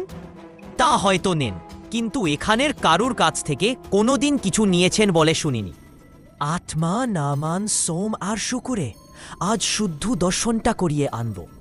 ফেলুদা দর্শনের ব্যাপারে দেখলাম কোনো আপত্তি করল না, কারণ পরিষ্কার সে বুঝেছে মৃগেন ভট্টাচার্য এখন তদন্তের সঙ্গে জড়িয়ে গেছে। আমরা বেরিয়ে পড়লাম। বাইরে গাছপালার ফাঁক দিয়ে এ বাড়ি ও বাড়ির বিজলি আলো দেখা গেলেও অন্ধকারটা বেশ জমজমাট। চাঁদ এখনও ওঠেনি। বিপ্ন বিষ্ণু পেঁয়াজ শেয়াল সব মিলিয়ে মনে হচ্ছিল এখানে শ্যাম মল্লিকের পালকি আর কেরোসিন ল্যাম্পেই মানায় বেশি। লালমোহনবাবু বললেন, এর চেয়ে রহস্যময় আর রোমাঞ্চকর পরিবেশ তিনি আর দেখেননি। বললেন, উপন্যাসটার চক কেটেছি, সেটা গোয়াটেমালায় ফেলবো ভাবছিলুম। এখন দেখাচ্ছে গোসাইপুর প্রেফারেবল। তাও তো থগির ফাঁসটা দেখেননি, তাহলে বুঝতেন রোমাঞ্চ কাকে বলে। সে কি ব্যাপার মশাই? ফেলুদা সংক্ষেপে ঘটনাটা বলল, হুমকি চিঠির কথাটাও বলল। তুলসীবাবু মন্তব্য করলেন, মৃগেন ভট্টাচার্য যদি আত্মা আনিয়ে ওই কথাই বলে থাকে যে মল্লিক বাড়িতেই রয়েছেন, শ্যাম মল্লিকের শত্রু, তাহলে সেটা মানতেই হবে। আপনার সারা গা চষে বেড়ানোর দরকার নেই। আমি মনে মনে বললাম, তুলসীবাবুর ভক্তির পাত্রের মধ্যে আরেকজন লোক পাওয়া গেল, আত্মারাম মৃগেন ভট্টাচার্য। মৃগেনবাবুর বাড়িতেও দেখলাম ইলেকট্রিসিটি নেই। বোধহয় আবছা আলোয় আত্মা সহজে নামে তাই। ভদ্রলোকের চেহারাটা বেশ চোখে পড়ার মতো, দেখে বয়স বোঝার উপায় নেই। পাতলা চুলে পাক ধরেনি, যদিও চোখের কোলে আর থুতনির নিচে চামড়া কুঁচকে গেছে। নাক, চোখ, কপাল, পাতলা ঠোঁট, গায়ের রং সবই একেবারে কাশির তালের পণ্ডিতের মতো, মানে যাকে বলে মাকড় মারা বামুন। পায়ের গুলি দেখে মনে হল ভদ্রলোক এখন না হলেও এককালে প্রচুর হেঁটেছেন। বিজলি না থাকলেও এখানে চেয়ার টেবিলের অভাব নেই। ভট্টাচার্য মশাই নিজে তক্তপোষে বসে আছেন। সামনে 3টি টিনের আর একটা কাঠের চেয়ার ছাড়া দুপাশে দুটো বেঞ্চ রয়েছে। ডান দিকের বেঞ্চিতে একজন বছর 25-এর ছেলে বসে একটা পুরনো পাজি পাতা উলোটাচ্ছে। পরে জেনেছিলাম মৃগেনবাবুর ভাগনে নিত্যানন্দ আত্মা নামানোর ব্যাপারে মামাকে সাহায্য করে। তুলসীবাবু ভট্টাচার্য মশাইকে টিপ করে একটা প্রণাম করে আমাদের দিকে দেখিয়ে বললেন, কলকাতা থেকে এলেন এরা, আমার বন্ধু, নিয়ে এলাম আপনার কাছে। গোসাইপুর কাকে নিয়ে গর্ব করে সেটা এদের জানা উচিত নয় কি? মৃগাঙ্কবাবু ঘাড় তুলে আমাদের দেখে চেয়ারের দিকে দেখিয়ে দিলেন। আমরা 3 জনে বসলাম। তুলসীবাবু দাঁড়িয়ে রইলেন। মৃগাঙ্কবাবু হঠাৎ টান হয়ে পদ্মাসন করে বসে মিনিট খানেক চোখ বুজে চুপ করে রইলেন। তারপর সেই অবস্থাতে বললেন, সন্ধ্যাসী বন্ধুটি কোনজন? আমরা সবাই চুপ। ফেলুদার চোখ কুচকে গেছে। লালমোহনবাবু বললেন, আজ্ঞে ওই নামে তো কেউ। তুলসীবাবু ঠোঁটে আঙুল দিয়ে তাকে থামিয়ে দিলেন। প্রদোষ চন্দ্র মিত্র আমার নাম। হঠাৎ বলে উঠল ফেলুদা। সত্যিই তো, প্রদোষ মানে সন্ধ্যা, চন্দ্র হলো শশী, আর মিত্র হলো বন্ধু। ভট্টাচার্য মশাই চোখ খুলে ফেলুদার দিকে মুখ ঘোরালেন। তুলসীবাবু দেখি বেশ গর্ব ভাব করে ফেলুদার দিকে চেয়ে আছেন। বুঝলে তুলসীচরণ, বললেন ভট্টাচার্য মশাই, কিছুদিন পরে আর আত্মার প্রয়োজন হবে না। আমার নিজের মধ্যেই ক্রমে ত্রিকাল দর্শনে শক্তি জাগছে বলে অনুভব হচ্ছে। অবশ্য আরও কয়েক বছর লাগবে। ওর পেশাটা কি বলুন তো? তুলসীবাবু ফেলুদার দিকে দেখিয়ে প্রশ্নটা করলেন। ইতিমধ্যে একজন বাইরের লোক এসে ঢুকেছে। তার সামনে ফেলুদা যে গোয়েন্দা, এই খবরটা বেরিয়ে পড়লে মোটেই ভালো হবে না। সেটা আর বলার দরকার নেই, বলল ফেলুদা। তুলসীবাবু নিজের অসাবধানতার ব্যাপারটা বুঝে ফেলে জিভা কেটে কথা ঘুরিয়ে বললেন, শুক্রবার আরেকবার আপনার এখানে নিয়ে আসবা ওদের। আজ কেবল দর্শনটা করিয়ে গেলাম। মৃগাঙ্কবাবুর চোখ এখনও ফেলুদার দিকে। একটু হেসে বললেন, সূক্ষ্ম শাল শস্যের কাজে এসেছেন। আপনি এ কথা বললে আপনি ছাড়া আর কেউ বুঝবে কি? আপনি অকারণে বিচলিত হচ্ছেন। ভদ্রলোকের কাছ থেকে বিদায় নিয়ে বাইরে এসে ফেলুদা বলল, চতুর লোক, এর পাসার জমবে না তো কার জমবে? সূক্ষ্ম শাল শস্যে কি মশাই? লালমোহনবাবু জিজ্ঞেস করলেন। সন্ধ্যা শশীবন্ধু তো তাও অনেক কষ্টে বুঝলাম, তাও আপনি নিজের নামটা বললেন বলে। সূক্ষ্ম হল অনু, সাল, দস্ত, শাহ আর শস্যে হল ধান, তিনে মিলে অনুসন্ধান। লালমোহনবাবু ক্ল্যাপ দিয়ে বলে উঠলেন, লোকটা শুধু গণনা জানে না, হেয়ালিও জানে। আশ্চর্য! কে যেন এদিকে আসছে, হাতের লণ্ঠনটা দোলার ফলে তার নিজের ছায়াটা সারা রাস্তা ঝাঁট দিতে দিতে এগিয়ে আসছে। তুলসীবাবু হাতের টর্চ তুলে তার মুখে ফেলে বললেন, ভট্টচায়ের ওখানে বুঝি? কি ব্যাপার, ঘন ঘন দর্শন? ভদ্রলোক একটু হেহে ভাব করে কিছু না বলে আমাদের পাশ কাটিয়ে চলে গেলেন। ভোলানাথ বাবু বললেন, তুলসীবাবু ভট্টাচার্য মশাইয়ের লেটেস্ট ভক্ত, মাঝে একদিন ওর বাড়িতে গিয়ে কার জানি আত্মা নামিয়েছেন। রাত্রে তুলসীবাবুর দাওয়ায় বসে 3 রকম তরকারি, মুগের ডাল আর ডিমের ডালনা দিয়ে দিব্যি ভোজ হল। তুলসীবাবু বললেন যে এখানকার টিউবওয়েলের জলটাই নাকি খুব খিদে হয়। খাওয়া দাওয়া করে বাইরের দাওয়ায় বসে তুলসীবাবুর কাছে ওর মাস্টারি জীবনের গল্প শুনে যখন দোতলায় শুতে এলাম, তখন ঘড়ি বলছে 9:30, কিন্তু মনে হচ্ছে যেন মাঝরাত্রির। আমরা মশারি সমেত বিছানাপত্র সব নিয়ে এসেছিলাম। ফেলুদা বলল, ওডোমস মেখে শোপ। মশারির দরকার নেই, আমি লক্ষ্য করেছি গত 1.5 ঘন্টায় ও একবার কেবল গঙ্গার রান্নার প্রশংসা ছাড়া আর কোনো কথা বলেনি। এ তো চট করে ওকে চিন্তায় ডুবে যেতে এর আগে কখনো দেখিনি। লালমোহনবাবু বললেন, ও সংবর্ধনার স্পিচটা তৈরি করে রাখতে হবে, তাই উনি একটা লণ্ঠন চেয়েছেন, কারণ ঘরে বাতি জ্বলিয়ে রাখলে আমাদের ঘুমের ব্যাঘাত হবে। আমি বিছানায় শুয়ে ফেলুদাকে একটা প্রশ্ন না করে পারলাম না। তোমার নাম আর পেশে কি করে বলে দিল বলো তো? আমার মনের অনেকগুলো প্রশ্নের মধ্যে ওটাও একটারে তোপসে। তবে অনেক লোকের অনেক পিকিউলার ক্ষমতা থাকে যার কোনো ব্যাখ্যা পাওয়া যায় না। লালমোহনবাবু বললেন, আমাকে এভাবে স্রেফ ইগনোর করল কেন বলুন তো? সারা দায়ের লোকের অভ্যর্থনা দিতে চলেছে, আর একটি লোক আপনার নামে হেয়ালি বান্দন না বলে আপনি মুসরে পড়লেন। তাহলে বোধহয় আমার নাম থেকে হেয়ালি হয় না, তাই? ফেলুদা দুটো ধোঁয়ার রিং ছেড়ে বলল, রক্তকরণ মুগ্ধকরণ নদী পাশে যাহা মিন্ধিলে মরণ কেমন হল? কিরকম কিরকম বলে উঠলেন লালমোহনবাবু। ফেলুদা এত ফস করে ছড়াটা বলেছে যে দুজনের কেউই ঠিকমত ধরতে পারেনি। ফেলুদা আবার বলল, রক্তবরণ মুগ্ধকরণ নদী পাশে যাহা বিন্ধিলে মরণ। দেখুন দেখুন, রক্তবরণ লাল আর মুগ্ধকরণ মোহন। আমি চেঁচিয়ে বলে উঠলাম, ইয়েস লালমোহন, কিন্তু গাঙ্গুলি ও হা, নদী হলে গাং আর গুলি বিন্ধিলে মরণ। ব্রিলিয়েন্ট মশাই, কি করে যে আপনার মাথায় এত আসে জানি না। আপনি থাকতে সংবর্ধনাটা আমাকে দেওয়ার কোনো মানেই হয় না। ভালো কথা, স্পিচটা তৈরি হলে একটু দেখে দেবেন তো। পরদিন সকালে গ্রামটা ঘুরে দেখে আমরা জাগরণী ক্লাবের বাড়িতে সিরাজদৌলা নাটকের রিহার্সাল দেখতে গেলাম। ফেলুদা অভিনেতাদের সঙ্গে আলাপ করে তাদের ক্যানেডিয়ান থিয়েটার সম্বন্ধে একটা ছোটখাটো বক্তৃতা দিয়ে ফেলল। সেখানেই আলাপ হলো গোসাইপুরের একমাত্র মূকাভিনেতা বেনি মাধবের সঙ্গে। বললেন শুক্রবার বিকেলে আমাদের বাড়িতে এসে তার আজ দেখিয়ে যাবেন। দেখবেন স্যার, ফ্ল্যাট ছাতের উপর সিঁড়ি বেয়ে ওঠা দেখিয়ে দেব, ঝড়ের মধ্যে মানুষের অভিব্যক্তি কীরকম হয়, শের থেকে চরকম চেঞ্জের মধ্যে দিয়ে হ্যাপিতে নিয়ে যাওয়া সব দেখিয়ে দেব। বিকেলে সেগুনহাটির মেলা দেখতে গেলাম। সেখানে নাগরদোলায় চড়ে চা, চিকেন কাটলেট আর রাজভোগ খেয়ে স্পাইডার লেডির বিভৎস ভেলকি দেখে 13.5 টাকার খুচরো জিনিস কিনে গোসাইপুর যখন ফিরলাম তখন 6টা বাজে। আকাশে আলো আছে দেখেই বোধহয় ফেলুদা বলল, একবার মল্লিক বাড়িতে জীবনবাবুর সঙ্গে দেখা করে যাবে। তুলসীবাবু বললেন, বাড়ি গিয়ে আমাদের জন্য অপেক্ষা করবেন। সদর দরজায় পৌঁছানোর আগেই জীবনবাবু বেরিয়ে এলেন। বললেন, ওর ঘরের জানালা দিয়েই অনেক আগেই আমাদের দেখতে পেয়েছেন। তারপর ফেলুদার প্রশ্নের উত্তরই বললেন যে নতুন কোনো খবর নেই। নিশ্চয়ই, বললেন জীবনবাবু, আসুন আমার সঙ্গে।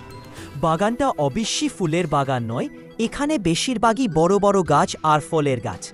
ফেলুদা ঘুরে ঘুরে কি দেখছে তা ওই জানে। একবার এক জায়গায় থেমে মাটিটার দিকে জেনে একটু বেশিক্ষণ ধরে দেখল। এরই ফাঁকে আবার মল্লিক বাড়ির দোতলার পিছাঙের বারান্দা থেকে, কে রে, কে ওখানে, বলে জীবনবাবুর ঠাকুমা চেঁচিয়ে উঠলেন। তাতে জীবনবাবুকে আবার উল্টে চেঁচিয়ে বলতে হলো, কেউ না ঠাকুমা, আমরা। ও তোরা? উত্তর দিলেন ঠাকুম, আমি রোজই জেনে দেখি কারা ঘুরঘুর করে ওখানে। আপনার ঠাকুমার দৃষ্টিশক্তি কেমন? জিজ্ঞেস করল ফেলুদা। খুবই কম, বললেন জীবনবাবু, এবং তার সঙ্গে মানানসই শ্রবণ শক্তি। বাগানে এমনিতে তেমন দেখাশোনা হয় না। ওই ভোলানাথবাবুই যা দেখেন। রাত্রে লোক থাকে এদিকে, রাত্রে মাথা খারাপ, রাত জেগে বাগানে টহল দেবে এরা। সদর দরজায় তালা দেয়া থাকে আশা করি। ওটা ভোলানাথবাবুর ডিউটি। তবে আমি থাকলে আমি চাবি বন্ধ করি, চাবি আমার কাছেই থাকে। ভোলানাথ বাবুর সঙ্গে আলাপ হয়নি, তাকে একবার ডাকতে পারেন। ভোলানাথ বাবুকে দিনের আলোয় দেখে মনে হলো তিনি শহুরে লোকের মতো ধুতি শার্ট পরেলেও তার চেহারায় এখনও অনেকখানি তার পূর্বপুরুষের ছাপ রয়ে গেছে। খালি গা করে মাঠে নিয়ে হাতে লাঙ্গল ধরিয়ে দিলে খুব বেমানান হবে না। আমরা বাড়ির সামনে বাঁধানো পুকুরের ঘাটে বসে কথা বললাম। বর্ষার জলে পুকুর প্রায় কানায় কানায় ভরে আছে, আর সারা পুকুর ছেয়ে আছে। শালুকে নবীন বলে একটি চাকরকে লেবুর শরবত আনতে বললেন জীবনবাবু। চারিদিক অদ্ভুত রকম নিস্তব্ধ, কেবল দূরে কেখেকে জানি চিচি করে শোনা যাচ্ছে ট্রানজিস্টারে গান। ওটা না হলে সত্যিই যেন মনে হতো আমরা কোনো আদ্যিকালে ফিরে গেছি। মৃগাঙ্কবাবু আপনাদের বাড়িতে একবারই এসেছেন? ভোলানাথ বাবুকে জিজ্ঞেস করল ফেলুদা। সম্প্রতি একবারই এসেছেন। আমার আগেও এসেছেন কয়েকবার। কাটোয়া থেকে আষাঢ় মাসে মদন গিসাইড দল এল, তখন মৃগাঙ্কবাবুই তাদের নিয়ে এসে কতাকে কীর্তন শুনিয়ে যান। অ্যানিনিতেও বার কয়েক একা আসতে দেখেছি মনে হয়, কিন্তু একটা কুষ্টি ছকে দেবার কথা বলেছিলেন। সে কুষ্টি হয়েছে এই যে তার বলতে পারবো না। এবার যে এলেন তার ব্যবস্থা কে করল? আজ্ঞে কার্তার নিজেরই ইচ্ছা ছিল, আর কবিরেজ মশাইও বললেন, আর আজ্ঞে আমিও বলেছিলাম। আপনার তো যাতায়াত আছে ভট্টায় বাড়িতে? আজ্ঞে হ্যাঁ। ভক্তি হয়? ভোলানাথ বাবুর মাথা হেট হয়ে গেলে। আজ্ঞে কি আর বলবো বলুন, আমার মেয়ের নাম ছিল লক্ষ্মী, যেমন নাম তেমনি মেয়ে। 11 পড়তে না পড়তে ওলৌথেয়ে চলে গেল। মৃগাঙ্কবাবু শুনে বললেন, সে কেমন আছে জানতে চাও তার নিজের কথায়? ভোলানাথবাবু অন্ধকারে ধুতির খুঁটে চোখ মুছলেন, তারপর সামলে নিয়ে বললেন, সে মেয়েকে নামিয়ে আনলেন ভট্টচাষ মশাই। মেয়ে বললে ভগবানের কোলে সে সুখে আছে, তার কোনো কষ্ট নাই। মুখে বললে না, অবশ্যই কাগজে লেখালো। সেই থেকে ভোলানাথ বাবুর গলা আবার ধরে গেল। পেলুদা ব্যাপারটাকে আর না বাড়িয়ে বলল, এ বাড়িতে আত্মা নামানো সময় আপনি ছিলেন? ছিলাম, তবে ঘরের মধ্যে ছিলাম না, দরজার বাইরে। ভেতরে কেবল কতামশাই আর ভট্টচাষ মশাই আর নিত্যানন্দ ছাড়া কেউ ছিলেন না। মা ঠাকুরুন যেন জানতে না পারেন এইতে বলে দিয়েছিলেন কর্তামশাই, তাই দরজায় পাহারা থাকতে হলো। তাহলে আপনি কিছুই শোনেনই? আজ্ঞে 10 মিনিট খানেক চুপচাপের পর মধু সরকারের বাঁশবনের দিক থেকে যখন শেয়াল ডেকে উঠল, সেই সময় যেন কতামশায়ের গলায় শুনলাম, কেউ এলেন, কেউ এলেন। তারপর আর কিছু শুনিনি। সব হয়ে যাবার পর ভট্টাচার্য মশাইকে নিয়ে তার বাড়ি পৌঁছে দিয়ে আসি। শরবত খাওয়া শেষ করে একটা চারমিনার ধরিয়ে ফেলুদা বলল, দুর্লভ মল্লিকের লোক আপনাদের ঘরে আগুন লাগিয়ে দিয়েছিল, সে কথা মনে পড়ে? ভোলানাথবাবুর উত্তর এল ছোট্ট দুটো কথায়। তারপরে আপনার মনে আক্রোশ নেই? ফেলুদাকে এ ধরনের ধাক্কা মারা প্রশ্ন করতে আগেও দেখেছি। ও বলে এই ধরনের প্রশ্নের রিয়াকশন থেকে নাকি অনেক কিছু জানা যায়। ভোলানাথবাবু জিভ কেটে মাথা হেট করলেন, তারপর কয়েক সেকেন্ড চুপ থেকে বললেন, এখন মাথাটা ঠিক নেই, তাই নইলে কতামশায়ের মতো মানুষ কজন হয়? ফেলুদা আর কোনো প্রশ্ন করল না। ভোলানাথবাবু একটুক্ষণ অপেক্ষা করে বললেন, যদি অনুমতি দেন আমি একটু ভট্টাচার্য মশায়ের বাড়ি যাব। ফেলুদা বা জীবনবাবুর কোনো আপত্তি নেই জানে ভদ্রলোক চলে গেলেন। জীবনবাবু একটু উসখুস করতেন দেখে ফেলুদা বলল, কিছু বলবেন কি? আপনি কিছুটা অগ্রসর হলেন কি না জানার আগ্রহ হচ্ছে। বুঝলাম ভদ্রলোক নিজের সম্বন্ধে বিশেষ চিন্তিত। ফেলুদা বলল, ভোলানাথ বাবুকে বেশ ভালো লাগলো। জীবনবাবুর মুখ শুকিয়ে গেল। তার মানে আপনি বলতে চান? আমি নিশ্চয়ই বলতে চাই না আপনাকে আমার ভালো লাগে না। আমি বলতে চাই শুধু দু একটা খটকার উপর নির্ভর করে তো খুব বেশি দূর এগোনো যায় না। বিশেষ করে সেই খটকাগুলোর সঙ্গে যখন মূল ব্যাপারটার কোনো সম্পর্ক পাওয়া যাচ্ছে না। এখন যেটা দরকার সেটা হলো কোনো একটা ঘটনা যেটা কে ওখানে। ফেলুদার কথা থেমে গেল, কারণ ঠাকুমা চেঁচিয়ে উঠেছেন। আওয়াজটা এসেছে বাড়ির পিছন দিক থেকে। চারদিক নিস্তব্ধ বলে গলা এত পরিষ্কার শোনা গেল। ফেলুদা দেখলাম মুহূর্তের মধ্যে সোজা বাগানের দিকে ছুটছে। আমরাও তার পিছু নিলাম। লালমোহন বাবু এতক্ষণ পুকুরের দিকে তাকিয়ে গুনগুন করে গান গাইছিলেন। তিনিও দেখলাম সঙ্গে সঙ্গে দিলেন ছুট। 3টে টর্চের আলোর সাহায্যে আমরা বাগানে গিয়ে পৌঁছলাম। ফেলুদা এগিয়ে গেছে।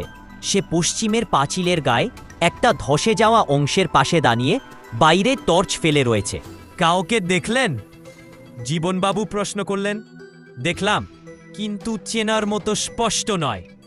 আধ ঘন্টা ধরে মশার বিনবিনুনি আর কামড় আর বিজির কান ফাটানোর শব্দের মধ্যে সারা বাগান চষে যেটা পাওয়া গেল সেটা একটা চরম রহস্য।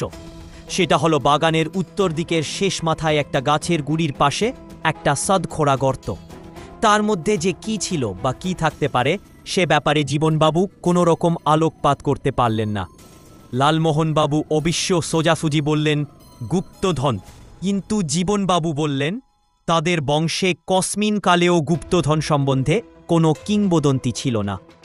ফেলুদা যে কথাটা বলল সেটাও আমার কাছে পুরোপুরি রহস্য। জীবনবাবু, আমার মনে হচ্ছে আমরা এই ঘটনাটার জন্য অপেক্ষা করছিলাম।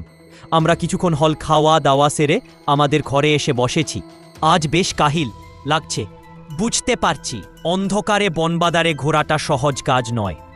আমার আর লালমোহন বাবুর পায়ে বেশ কয়েক জায়গায় ডেটল দিতে হয়েছে, কারণ আগাছার মধ্যে কাঁটা ছোপ ছিল বেশ কয়েকটা।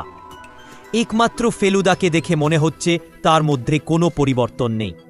সে আজ তার খাতা খুলেছে, গায়ে ওডোমস লাগিয়ে বালিশে বুক দিয়ে শুয়ে কি যেন হিজিবিজি লিখছে। লালমোহনবাবু একটা হাই অর্ধেক তুলে থেমে গেলেন, কারণ ফেলুদা একটা প্রশ্ন করেছে।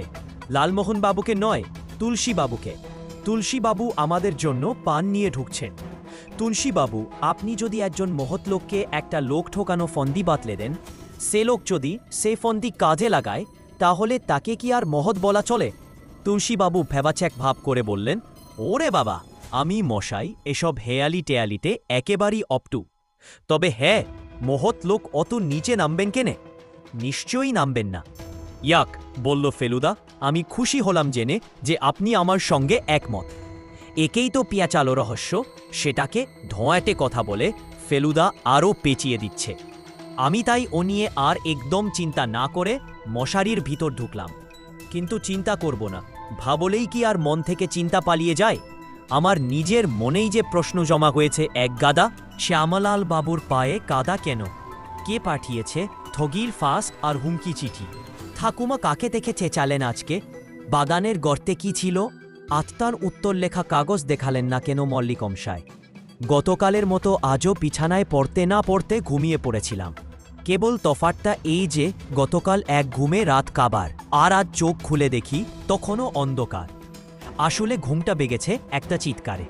সেটার জন্য দায়ী বোধ হয় লালমোহন বাবু, কারণ তিনি খাটের উপর বসে আছেন মশারির বাইরে। সামনের খোলা জানালার গড়াদের ভিতর দিয়ে চাঁদের আলো এসে পড়েছে তার মুখের উপর। আর স্পষ্ট দেখছি তার চোখ গোল হয়ে গেছে। বাপুরে বাপ, কি স্বপ্ন কি স্বপ্ন, বললেন লালমোহন বাবু। কি দেখলেন আবার? আমি জিজ্ঞেস করলাম। আমার ঠাকুরদা হরিমোহন গাঙ্গুলিকে। একটা সংবর্ধনা সভা, তাতে ঠাকুরদা স্পিচ দিলেন। তারপর আমার গলায় মালা পরিয়ে দিয়ে বললেন, এই দেখে কেমন রোমাঞ্চকর মালা দিলাম তোকে। আর আমি দেখছি সেটা ফুলের মালা নয় তো পেশ, সেটা ওরে বাস্যেকে খুদে খুদে রক্তবর্ণ নরমন দিয়ে গাথা। এমন চমৎকার ব্রাহ্ম মুহূর্তে আপনি এইসব উদ্ভট স্বপ্ন দেখছেন? আশ্চর্য ফেলুদা যে তার খাটে নেই সেটা এতক্ষণ খেয়ালই করিনি। সে চাতের দরজা দিয়ে ঘরে এসে ঢুকলা। বুঝলাম সে যোগব্যায়ামন করছিল। ইয়াক, তাহলে সকাল হয়ে গেছে। কি করব বলুন, বললেন লালমোহনবাবু। আপনার ওই রক্ত করার আর পিরামার সংবর্ধনা মিলে এমন জগা খিচুড়ি হয়ে গেছে আমার মধ্যে। আমরা উঠে পড়লাম। তুলসীবাবু কি এখনও ঘুমোচ্ছেন? চাতে এসে দেখি পূব দিকটা সবে ফর্সা হয়েছে, তার ফলে চাঁদের আলোটা ফিকে লাগছে। 2-3টে তারা এখনও পিটপিটু করছে, কিন্তু তাদের মেয়াদও আর বেশিক্ষণ নয়। দাঁতন দিয়ে এক্সপেরিমেন্ট করব বলে কিছু নিমের ডাল ভেঙে রেখেছিলাম। ফেলুদা বলে, দোকানের যে কোনো টুথব্রাশ আর পেস্টের চেয়ে 10 গুণ বেশি ভালো। তারই একটা চিবিয়ে রেডি করছি, এমন সময় শুনলাম পরিত্রাহী চিৎকার, মিত্তির মশাই, মিত্তির মশাই! ভোলানাথ বাবুর গলা। আমরা দুদ্দার করে নিচে গিয়ে হাজির হলাম। সর্বনাশ হয়ে গেছে। ভোরের আকাশে ভদ্রলোকের ফ্যাকাশে মুখ আরও ফ্যাকাশে লাগছিল। কি হয়েছে? ফেলুদা দৌড়ে গিয়ে জিজ্ঞেস করল। কাল রাত্রিরে বাড়িতে ডাকাত পড়ে সব লন্দভন্দ। সিন্দুক খালি। কতমশাইয়ের হাত পা মুখ বেঁধে রেখেছিল, আমাকেও বেঁধেছিল। সকালে ছোটবাবু এসে খুলে দিলেন। আপনি শিগগির আসুন। শ্যামলাল মল্লিক জখম হননি বটে, কিন্তু তাকে যেভাবে 2 ঘন্টা বাঁধা অবস্থায় পরে খাটতে হয়েছিল, তাতে তিনি বেশ তসপে গেছেন। ফ্যালফ্যাল করে সামনের দিকে চেয়ে বসে আছেন ফরাসের উপর।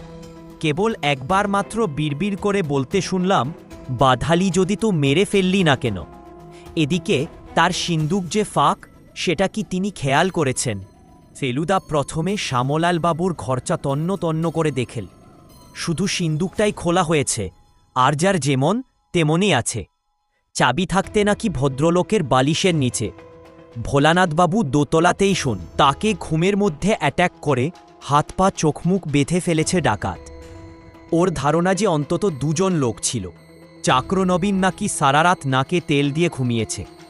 2 জন পাইকের মধ্যে একজন চলে গিয়েছিল সেগুনহাটি যাত্রা দেখতে, আর একজন তার ডিউটি ঠিক করছিল। দুঃখের বিষয়, ডাকাত মাথায় লাঠি মেরে বেশ কয়েক ঘন্টার জন্য তাকে অকেজো করে দিয়েছিল।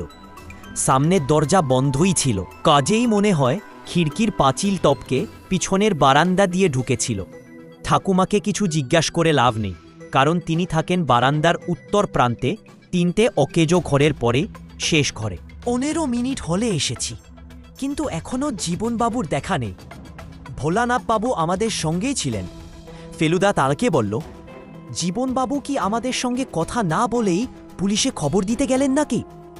ভোলানাথবাবু আমতা আমতা করে মাথা নেড়ে বললেন, আজ্ঞে, আমাকে বলেই তিনি বাইরে বেরিয়েছিলেন বটে, কিন্তু তারপরে তো। ফেলুদা এবার ছুটিল সিনির দিকে। পিছনে আমি আর লালমোহন বাবু। উঠোন পেরিয়ে সোজা খিড়কি দিয়ে বাইরে বাগানে হাজির হলাম। এখনও ভাল করে সূর্য ওঠেনি, অল্প কুয়াশাও যেন রয়েছে, কিংবা জমে থাকা উনুনের ধোঁয়া। গাছের পাতাগুলো শিশিরে ভেজা, পায়ের নিচে ঘাস ভেজা। পাখি ডাকছে কাক, শালিক, আর আরেকটার নাম জানি না। আমরা বাগানের মধ্যে দিয়ে এগিয়ে গিয়ে থমকে থেমে গেলাম। 10 হাত দূরে একটা কাঁঠাল গাছের গুড়ির ধারে নীল পাঞ্জাবি আর পায়জামা পরা একজন লোক পড়ে আছে। ওই পোশাক আমি চিনি, ওই চটিটাও চিনি। ফেলুদা এগিয়ে গিয়ে কাছ থেকে দেখেই একটা আতঙ্ক আর আক্ষেপ মেশানো শব্দ করে পিছিয়ে এল। ও মশাই! লালমোহন বাবু আঙুল দিয়ে কিছু দূরে মাটিতে একটা জায়গায় পয়েন্ট করে কথাটা বললেন। জানি, দেখেছি, বলল ফেলুদা। ওটা চোবেন না, ওটা দিয়েই জীবনবাবুকে খুন করা হয়েছে। ঝোপের ধারে পড়ে রয়েছে, কোণে পাথর বাঁধা একটা গামছা। ভোলানাথ বাবু বেরিয়ে এসেছেন, আর দেখেই বুঝছেন কি হয়েছে। সর্বনাশ বলে মাথায় হাত দিয়ে প্রায় যেন ভিড়মি লাগার ভাব করে 3 হাত পেঁচিয়ে গেলেন ভদ্রলোক। এখন বিচলিত হলে চলবে না ভোলানাথ বাবু, আপনি চলে যান ভদ্রলোকের সঙ্গে। এখানে পুলিশের ঘাঁটিতে গিয়ে খবর দিন। দরকার হলে শহর থেকে দারোগা আসবে। কেউ যেন লাশ বা গামছা না ধরে। কিছুক্ষণ আগেই এ কীর্তিটা হয়েছে। সে লোক হয়তো এখনও এ তল্লাটেই আছে। আর ভাল কথা, মল্লিকমশাই যেন খুনের কথাটা না জানেন। ফেলুদা দৌড় দিল পশ্চিম দিকের পাঁচিল লক্ষ্য করে। সঙ্গে সঙ্গে আমিও। এদিকের পাঁচিলের একটা জায়গা ধসে গিয়ে দিব্যি বাইরে যাবার পথ হয়ে গেছে। আমরা দুজনে টপকে বাইরে গিয়ে পড়লাম। ফেলুদার চোখ চারিদিকে ঘুরছে, এমনকি জমির দিকেও। আমরা এগিয়ে গেলাম। 100 গজের মধ্যে অন্য কোনো বাড়ি নেই, কারণ এটা সেই শর্টকাটের বাসবন। কিন্তু ওটা কি? একটা ভাঙ্গা মন্দির, নিশ্চয় সেই বাদুড়ে কালী মন্দির। মন্দিরের পাশে একজন লোক আমাদের দিকেই এগিয়ে আসছেন, কবিরাজ রসিক চক্রবর্তী। কি ব্যাপার এত সকালে? ভদ্রলোক জিজ্ঞেস করলেন। আপনি খবর পাননি বোধহয়? কি খবর? মল্লিক মশাই, কবিরাজের চোখ কপালে উঠে গেছে। আপনি যা ভয় পাচ্ছেন তা নয়, মল্লিক মশাই সুস্থ হয়ে আছেন। তবে তার বাড়িতে ডাকাত পড়েছে আর জীবনবাবু খুন হয়েছেন। তবে এ খবরটা আর মল্লিক মশাইকে দেবেন না। রসিকবাবু ব্যস্তভাবে এগিয়ে গেলেন। আমরাও ফেরার রাস্তা ধরলাম। খুনি পালিয়ে গেছে। পাঁচিল টপকে বাগানে ঢুকে এগিয়ে যেতেই ৩ নম্বর বিস্ফোরণ। আমার মাথা ভোঁ ভোঁ করছে। একই স্বপ্ন না? সত্যি কাঁঠাল গাছের নিচটা এখন খালি। জীবনবাবুর লাশ উঠাও, ঝোপের পাশ থেকে ঠগির ফাঁসটাও উঠাও। লালমোহনবাবু একটা গোলঞ্চ গাছের পাশে দাঁড়িয়ে ঠক ঠক করে কাঁপছেন। কোনোই রকমে ভদ্রলোক মুখ খুললেন। ভোলানাথ বাবু পুপ্রো পুলিশে খবর দিতে গেলেন। আমি আপনাদের খুঁজতে এসে দেখি। এসে দেখলেন লাশ নেই। ফেলুদা চেঁচিয়ে জিজ্ঞেস করল। না। ফেলুদা আবার দৌড় দিল। এবার পশ্চিমে নয়, পূবে। পূবের দেয়ালে ফাঁক নেই, কিন্তু উত্তরে আছে। কালকে সেই গর্ত, আজ দেখলাম সেটা একটা আম গাছের নিচ, আর পিছনেই ফাঁক, বড় ফাঁক, প্রায় একটা ফটক বলেই চলে। আমি আর ফেলুদা বাইরে বেরেলাম। 10 হাতের মধ্যেই একটা পুকুর, জলে টুইটবর। এই পুকুরেই যে ফেলা হয়েছে লাশ, তাতে সন্দেহ নেই। আমরা ফিরে গিয়ে পিছনের সিঁড়ি দিয়ে সোজা উঠলাম দোতলায়। ও জীবন, ও বাবা জীবন, ঠাকুমা চেঁচাচ্ছেন। এই যেন দেখলাম জীবনকে। গোল কোথায় ছেলেটা, গাল তো বড়ানো, চুল ছোট্ট করে ছাটা, থান পরা 80 বছরের বুড়ি। ঘোলাটে চশমা পরে নিজের ঘর ছেড়ে বারান্দার এদিকে চলে এসেছেন। একদিন গলা শুনেছি, আজ প্রথম দেখলাম ঠাকুমাকে। ফেলুদা এগিয়ে গেল। জীবনবাবু একটু বেরিয়েছেন। আমার নাম প্রদোষ মিত্র। আপনার কি দরকার আমাকে বলতে পারেন। তুমি কে বাবা? আমি জীবনবাবুর বন্ধু। তোমাকে তো দেখিনি। আমি 2 দিন আগে এসেছি কলকাতা থেকে। তুমিও কলকাতায় থাকো? আজ্ঞে, কিছু বলার ছিল আপনার? বুড়ি হঠাৎ যেন খেই হারিয়ে ফেললেন। ঘাড় উঁচু করে কিছুক্ষণ এদিক ওদিক ছেয়ে বললেন, কি বলার ছিল সে আর মনে নেই বাবা। আমার বড্ড ভোলা মন যে। আমরা ঠাকুমাকে আর সময় দিলাম না। 3 জনে গিয়ে ঢুকলাম শ্যামললাল বাবুর ঘরে। রসিকবাবু ইতিমধ্যে এসে হাজির হয়েছেন। ইনি শ্যামললাল বাবুর নাড়ি ধরে বসে আছেন। জীবন কোথায় গেল? এখনো কেমন জানি অসহায় ভাব করে কথা বলছেন ভদ্রলোক। বুঝলাম রসিকবাবু জীবনবাবুর মৃত্যু সংবাদটা শ্যামলাল বাবুকে দেননি। আপনি তো চাইছিলেন তিনি কলকাতায় ফিরে যান, বলল ফেলুদা। চলে গেল? কিসে গেল? পালকিতে? পালকিতে তো আর সবটুকু যাওয়া যায় না। কাটায় থেকে ট্রেন ছাড়া গতি নেই। গরুর গাড়ি বা ডাক গাড়িতে যাওয়া আজকের দিনে যে সম্ভব নয়, সেটা নিশ্চয় বোঝেন। তুমি আমাকে বিদ্রুপ করছে? শ্যামলাল বাবুর গলায় জেনে একটু অভিমানের সুর। শুধু আমি কেন? ফেলুদা বলল, গ্রামের সবাই করে। আপনি যা করছেন তাতে আপনার তো নয়ই, কারুরই লাভ বা মঙ্গল হচ্ছে না। আপনার নিজের কি হলো সেটা তো দেখলেন। সড়কির বদলে বন্দুকধারী একজন ভালো পাহারাদার থাকলে আর এ কাণ্ডটা হতো না। বৈদ্যুতিক শকের চেয়ে এ শকটা কি কিছু কম হলো? যে যুগ চলে গেছে তাকে আর ফিরিয়ে আনা যায় না মল্লিক মশাই। আশ্চর্য, আমি ভেবেছিলাম ভদ্রলোক তেলে বেগুনে জ্বলে উঠবেন, কিন্তু সেটা হলো না। ফেলুদার কথার উত্তরে একটি কথাও বললেন না। তিনি কেবল একটা দীর্ঘশ্বাস ফেলে চুপ করে রইলেন। মুখে চেহারা কি হয়েছে দেখেছেন? লালমোহনবাবু তক্তপোষে বসে হাতে তার দাড়ি কামানোর আয়নাটা নিয়ে তাতে নিজের মুখ দেখে মন্তব্যটা করলেন। ওর মুখের যা অবস্থা, আমাদের সকলেরই তাই। গোসাইপুরের ওই একটা ড্রপব্যাক, বললেন তুলসীবাবু। এটার বিষয় আপনাদের আগে থেকেই ওয়ার্নিং দেওয়া উচিত ছিল। আপনি গোসাইপুর বলছেন, আমি বলবো মল্লিক বাড়ির বাগানে, বললেন লালমোহনবাবু। ওইটাই হলো মশার দ্বীপ। দুপুরের খাওয়া শেষ করে আমরা দোতলায় আমাদের ঘরে এসে বসেছি। পুলিশ এসে তদন্ত শুরু করে দিয়েছে। ফেলুদা এভাবে গুম মেরে গেছে কেন বুঝতে পারছি না। আমার বিশ্বাস জীবনবাবুর খুনটা ওর কাছে এটি অপ্রত্যাশিত যে ওর ক্যালকুলেশন সব গণ্ডগোল হয়ে গেছে। আর ডাকাতি যদি খুনটা করে থাকে, তাহলে তদন্তের মজাটা কোথায়? ডাকাত ধরার রাস্তা তো পুলিশের ঢের বেশি ভালো জানা আছে। সেখানে একজন প্রাইভেট গোয়েন্দা আর কি করতে পারে? দারোগী সুধাকর প্রমাণিক ইতিমধ্যে ফেলুদার সঙ্গে এসে কথা বলে গেছেন। তিনি ফেলুদার নাম শুনেছেন, তবে ফেলুদার উপর খুব একটা ভক্তিভাব আছে বলে মনে হল না। বিশেষ করে জীবনবাবুর লাশ লোপাট হয়ে যাওয়াতে তিনি রীতিমতো বিরক্ত।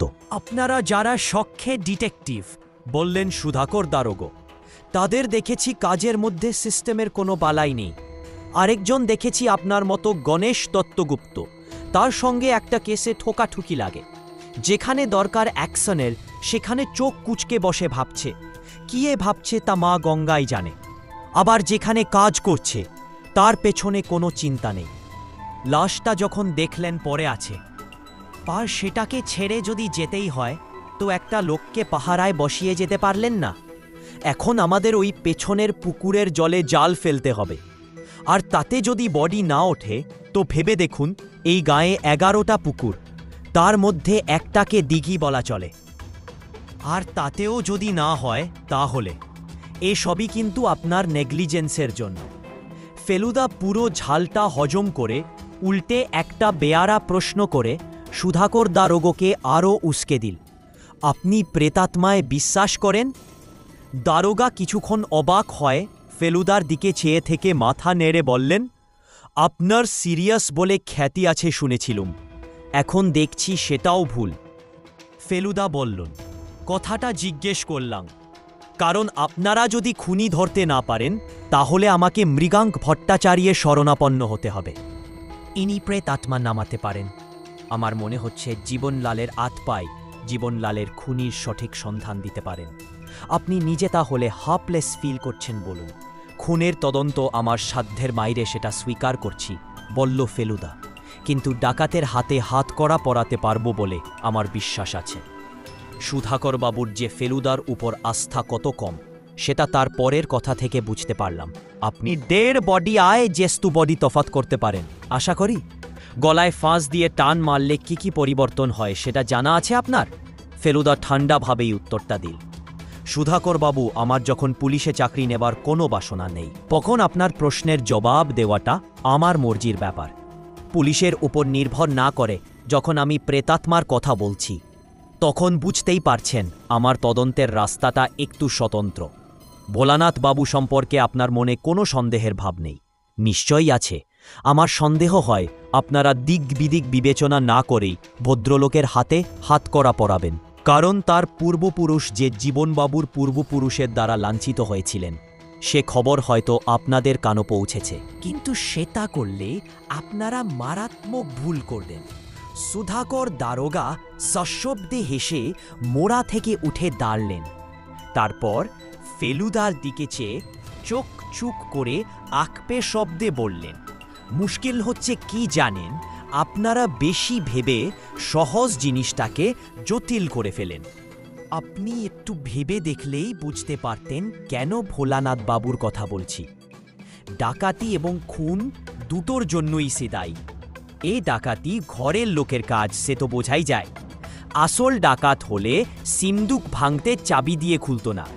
ভোলানাথ টাকা নিয়ে পালাছিল পিছনের বাগান দিয়ে, খুন করবার কোনো অভিপ্রায় ছিল না তার। জীবনবাবু ঘুম ভেঙে টিটের পেয়ে তাকে ধাওয়া করেন। ভোলানাথ খুন করতে বাধ্য হয়, তারপর সন্দেহে যাতে না পড়ে তাই আপনাদের খবর দিতে আসে। ভোলানাথ বলেছে ডাকাত তাকেও বেঁধে রেখেছিল। জীবনবাবু এসে তার বাঁধন খোলে। এ কথা যে সত্যি তার প্রমাণ কই? এর তো কোনো সাক্ষী নেই। সিন্দুকের টাকা তাহলে কোথায় গেলে সুধাকর বাবু? ফেলুদা গভীরভাবে জিজ্ঞেস করল। সেই টাকাও খুঁজতে হবে, বললেন সুধাকর বাবু। লাশ পেলে পর আমরা ভোলানাথ বাবুকে জেরা করব, তখন সব শুরু করে বেরিয়ে পড়বে। আমার কিন্তু সুধাকর বাবুর কথাগুলো বেশ মনে ধরল, কিন্তু ফেলুদা কেন অমল দিচ্ছে না? দারোগ যখন সিঁড়ি দিয়ে নামছে তখনই কেনে সে বলতে গেল, আজই সন্ধ্যায় জীবনলালের আত্মা নামানো হবে মৃগাঙ্ক বাবুর বাড়িতে, এলে ঠিকবেন না। তুলসীবাবুর দেখলাম একমাত্র চিন্তা কালকের সংবর্ধনা হবে কিনা সেই নিয়ে। রহস্যের কিনারা না হলে, খুনির হাতে হাতকড়া না পড়লে নিশ্চয়ই হবে না, কারণ গ্রামের লোকের সংবর্ধনা সভায় যোগ দেবার উৎসাহই হবে না। লালমোহনবাবু অবশ্যই মেনেই নিয়েছেন যে মালা আর মানপত্র ফসকে গেল আর স্পিচটা মাঠে মারা গেল। হয়তো নিজেকে সাতমানা দেবার জন্যেই বললেন, আমরা মশাই রহস্য বেঁচে খাই। বাস্তবিক একটা খাঁটি রহস্যের সামনে পড়লে সেইটাই আমাদের সবচেয়ে বড় পুরস্কার। মুখে এটা বলা সত্ত্বেও লক্ষ্য করছি উনি বারবার নিজের অজান্তে বিড়বিড় করে স্পিচের লাইন বলছেন। আর বলেই নিজেকে সামলে নিচ্ছেন। মৃগাঙ্ক ভট্টাচার্য কোন বাড়িতে থাকেন বলতে পারেন? প্রশ্নটা এলে তুলসীবাবুর বাড়ির দরজার বাইরে থেকে। এই শুরু হলো, বললেন তুলসীবাবু। সোম আর শুকুরে এই উপদ্রব লেগেই আছে, আর রাস্তায় প্রথম বাড়ি বলে আমাকে এ ছক্কি পোয়াতে হয়।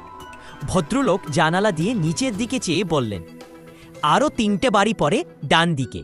ফেলুদা বললেন, আমরা আসছি বলে খবরটা পাঠিয়ে দিতে পারলে ভালো হত, আর বলবেন কিউয়ে দাঁড়াতে পারবো না, আমাদের আত্মাকে প্রায়োরিটি দিতে হবে। তুলসীবাবু বোধহয় এই প্রথম বুঝলেন যে ফেলুদা ব্যাপারটা সম্বন্ধে সত্যিই সিরিয়াস, আর মুখের ভাব দেখে ফেলুদা বললেন, আমার আর কাজ ফুরিয়ে গেছে তুলসীবাবু, এখন ভট্টাচার্য মশাইয়ের সাহায্য ছাড়া এগোতে পারবো না। ফেলুদা অনেক সময় বলে যে মনের দরজা খোলা রাখা উচিত, বিশেষ করে আজকের দিনে, কারণ রোজেই প্রমাণ হচ্ছে যে এমন অনেক ঘটনা পৃথিবীতে ঘটে যার কারণ বৈজ্ঞানিকেরা জানে না, অথচ জানে না বলে সেটাকে উড়িয়েও দিতে পারছে না। এই যেমন সেদিন কাগজে বেরেলো যে ইউরি গেলার বলে এক হুইদি যুবক চোখের চাহনির জোরে 5 হাত দূর থেকে বৈজ্ঞানিকের হাতে ধরা কাটা চামচ বেঁকিয়ে ফেলছে। এই ঘটনা চোখের সামনে দেখছে আরও একজন ডাকসাইটে বৈজ্ঞানিক, আর দেখে তারা না পারে কারণ বলতে, না পারে উড়িয়ে দিতে। মৃগাঙ্কবাবুর ক্ষমতাও কি এই ধরনের? তুলসীবাবু বললেন, 5:30 বাজে, চলুন আমি আপনি একসঙ্গে গিয়ে ওকে রিকোয়েস্টটা করি, তাহলে জোরটা বেশি হবে। ফেলুদা উঠে পড়ে বলল, তোরা বরং একটু বেরিয়ে আই না, আমার নিজেরও এক ঘরে বেশিক্ষণ বসে থাকতে ভালো লাগছিল না। লালমোহন বাবু বলছিলেন গোসাইপুরের শরৎকালের বিকেলের তুলনা নেই, তাই ফেলুদার বেরোনোর সঙ্গে সঙ্গে আমরাও দুজন বেরিয়ে পড়লাম। 2 দিন আগে যখন এসেছিলাম তখন একরকম মনে হয়েছিল গ্রামটাকে, আজ আমার মনে হচ্ছে আরেক রকম। তার কারণ মন বলছে এই সুন্দর গ্রামের কোনো একটা গোপন জায়গায় গলায় ফাঁসি দিয়ে মরা মানুষের লাশ লুকিয়ে আছে। হঠাৎ যদি দেখি, না ওসব ভাবব না, তাহলে বেরানো মাটি হয়ে যাবে। কিন্তু বাসি বনের মধ্যে দিয়ে এগোতে এগোতে আলো কমে আসার সঙ্গে সঙ্গে সাহসটা আবার কমে গিয়েছিল। সেটাকে বাড়িয়ে দিয়ে মূকাভিনেতা বেনি মাধব, আরে আমি যে আপনাদের বাড়ি যাচ্ছিলাম, বললুম না শুক্রবার বিকেলে এসে অভিনয় দেখিয়ে যাব। কি করি বলে ভাই, বললেন লালমোহন বাবু এমন একটা বিপর্যয় ঘটে যাবে, সে কি জানতাম? এরপরে আর অ্যাক্টিং দেখার মুড থাকে? তুমি বলো। তা যা বলেছেন স্যার। তা আপনারা কদিন আছেন? তো হ্যাঁ, তা 3 তো আছি। এদিকে চললেন কোথায়? কোন দিকে যাওয়া যায় তুমি বলো না। বাদুরে কালী দেখেছেন স্যার? 17 শতাব্দীর টেম্পল, এখনও কিছু হাতের কাজ রয়ে গেছে দেয়ালে। চলুন দেখিয়ে দিচ্ছি। আমি যে সকলে দেখেছি মন্দিরটা, সেটা আর বললাম না। সত্যি বলতে কি, কখন যা মনের অবস্থা ছিল তাতে হাতের কাজটা চোখে পড়েনি। মিনিট 3 এতেই মন্দিরটায় পৌঁছে গেলাম। এখানে সকালে আসা উচিত, সন্ধেবেলা গাটা একটু ছমছম করে। পাশে আবার একটা বট গাছ, তার একটা বুড়ি মন্দিরের চূড়োটাকে আঁকড়ে ধরে খুলি ফাটিয়ে দিয়েছে। এইখানটায় বলিহত। স্যার, বট গাছের গুড়ির পাশে একটা জায়গা দেখিয়ে বলল বেনিমাধব। বলি? লালমোহনবাবু কাপা গলায় জিজ্ঞেস করলেন। নরবরই স্যার, গোসাইপুরের ডাকাত ওয়ার্ল্ড ফেমাস নেদো ডাকাতের ইতিহাস পড়েননি? ওই নিয়েই তো আপনার একটা রহস্য রোমাঞ্চের বই হয়ে যায়। ভেতরটা দেখবেন, টর্চ আছে, ভেতরটা এর মধ্যে অন্ধকার হয়ে গেছে। ভেতর? ধরা গলায় বললেন লালমোহনবাবু। টর্চ তো আনিনি ভাই, শুনেছি বাদুর টাদুর। বাদুরের তো এখন ইভিনিং এক্সকারশন স্যার, এই তো সবে চড়তে বেরিয়েছে। বাদুর দেখতে চাইলে? না ভাই, চাই না, বরং না দেখাটাই বাঞ্ছনীয়। চলে আসুন স্যার, মাচিস জ্বেলেছি, একটা বিড়ি ধরালুম স্যার। কিছু মাইন্ড করবেন না তো? নো নো ভাই, মাইন্ড কি, 2-5টা বিড়ি একসঙ্গে ধরাও না। বেনিমাধব বিড়ি ধরিয়ে ঝলন্ত দেশলাইটা মন্দিরের দরজার জায়গায় ধরলা, আর আমনি একলাপে আমার হৃৎপিণ্ডটা গলার কাছে চলে এল। লালমোহনবাবু 4 বার জি জি জি বলে থেমে গেলেন। জীবনবাবুর মৃত্যুদেহ। মন্দিরের ভিতরে থামের আড়ালে নীল পাঞ্জাবি আর সাদা পায়জামার খানিকটা উকি মারছে। সকালে হাতে ঘড়ি ছিল, এখন নেই। এই দেখুন, কে কাপড় ফেলে গেছে। বেনিমাধব দিব্যি এগিয়ে যাচ্ছিলেন বোধহয় কাপড়গুলো উদ্ধার করে তার মালিককে ফেরত দিতে। লালমোহন বাবু তার শার্টের কোনা খাপছে ধরে বললেন, ওটা লাশ। পুশ পুশ পুশ, পুলিশের ব্যাপার। মূকাভিনেতা লাশ শুনে মুখ মেরে গিয়েছিলেন। এইবার দেখলাম তার অভিনয়। অবাক থেকে শুরু করে এক ধাপে আতঙ্কে পৌঁছে তিনি দেখিয়ে দিলেন কথা না বলে কি করে পিটুটান দেওয়ার অভিনয় করতে হয়।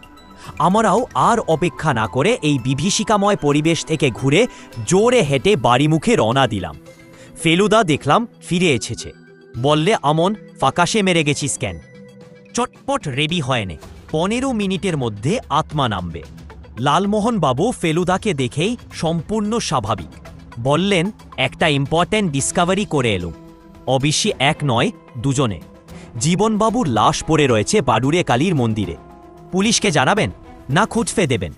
আমি জানতাম সুধাকর দারোগাকে লালমোহন বাবুর মোটি পছন্দ হয়নি, তাই খুঁজতে দেবেন। ফেলুদা বলল, মন্দিরের ভেতরে গেছলেন? নো স্যার, লাশ তো হ্যান্ডেল করা বারণ, তাই আর যাইনি। তবে বিয়ন্ড ডাউট জীবন মল্লিক। ঠিক আছে, সুধাকর বাবু এসছিলেন একটু আগে, বোধহয় ভট্টাচার্য মশাইয়ের ওখানে আসছেন। তখন খবরটা দিয়ে দিলেই হবে।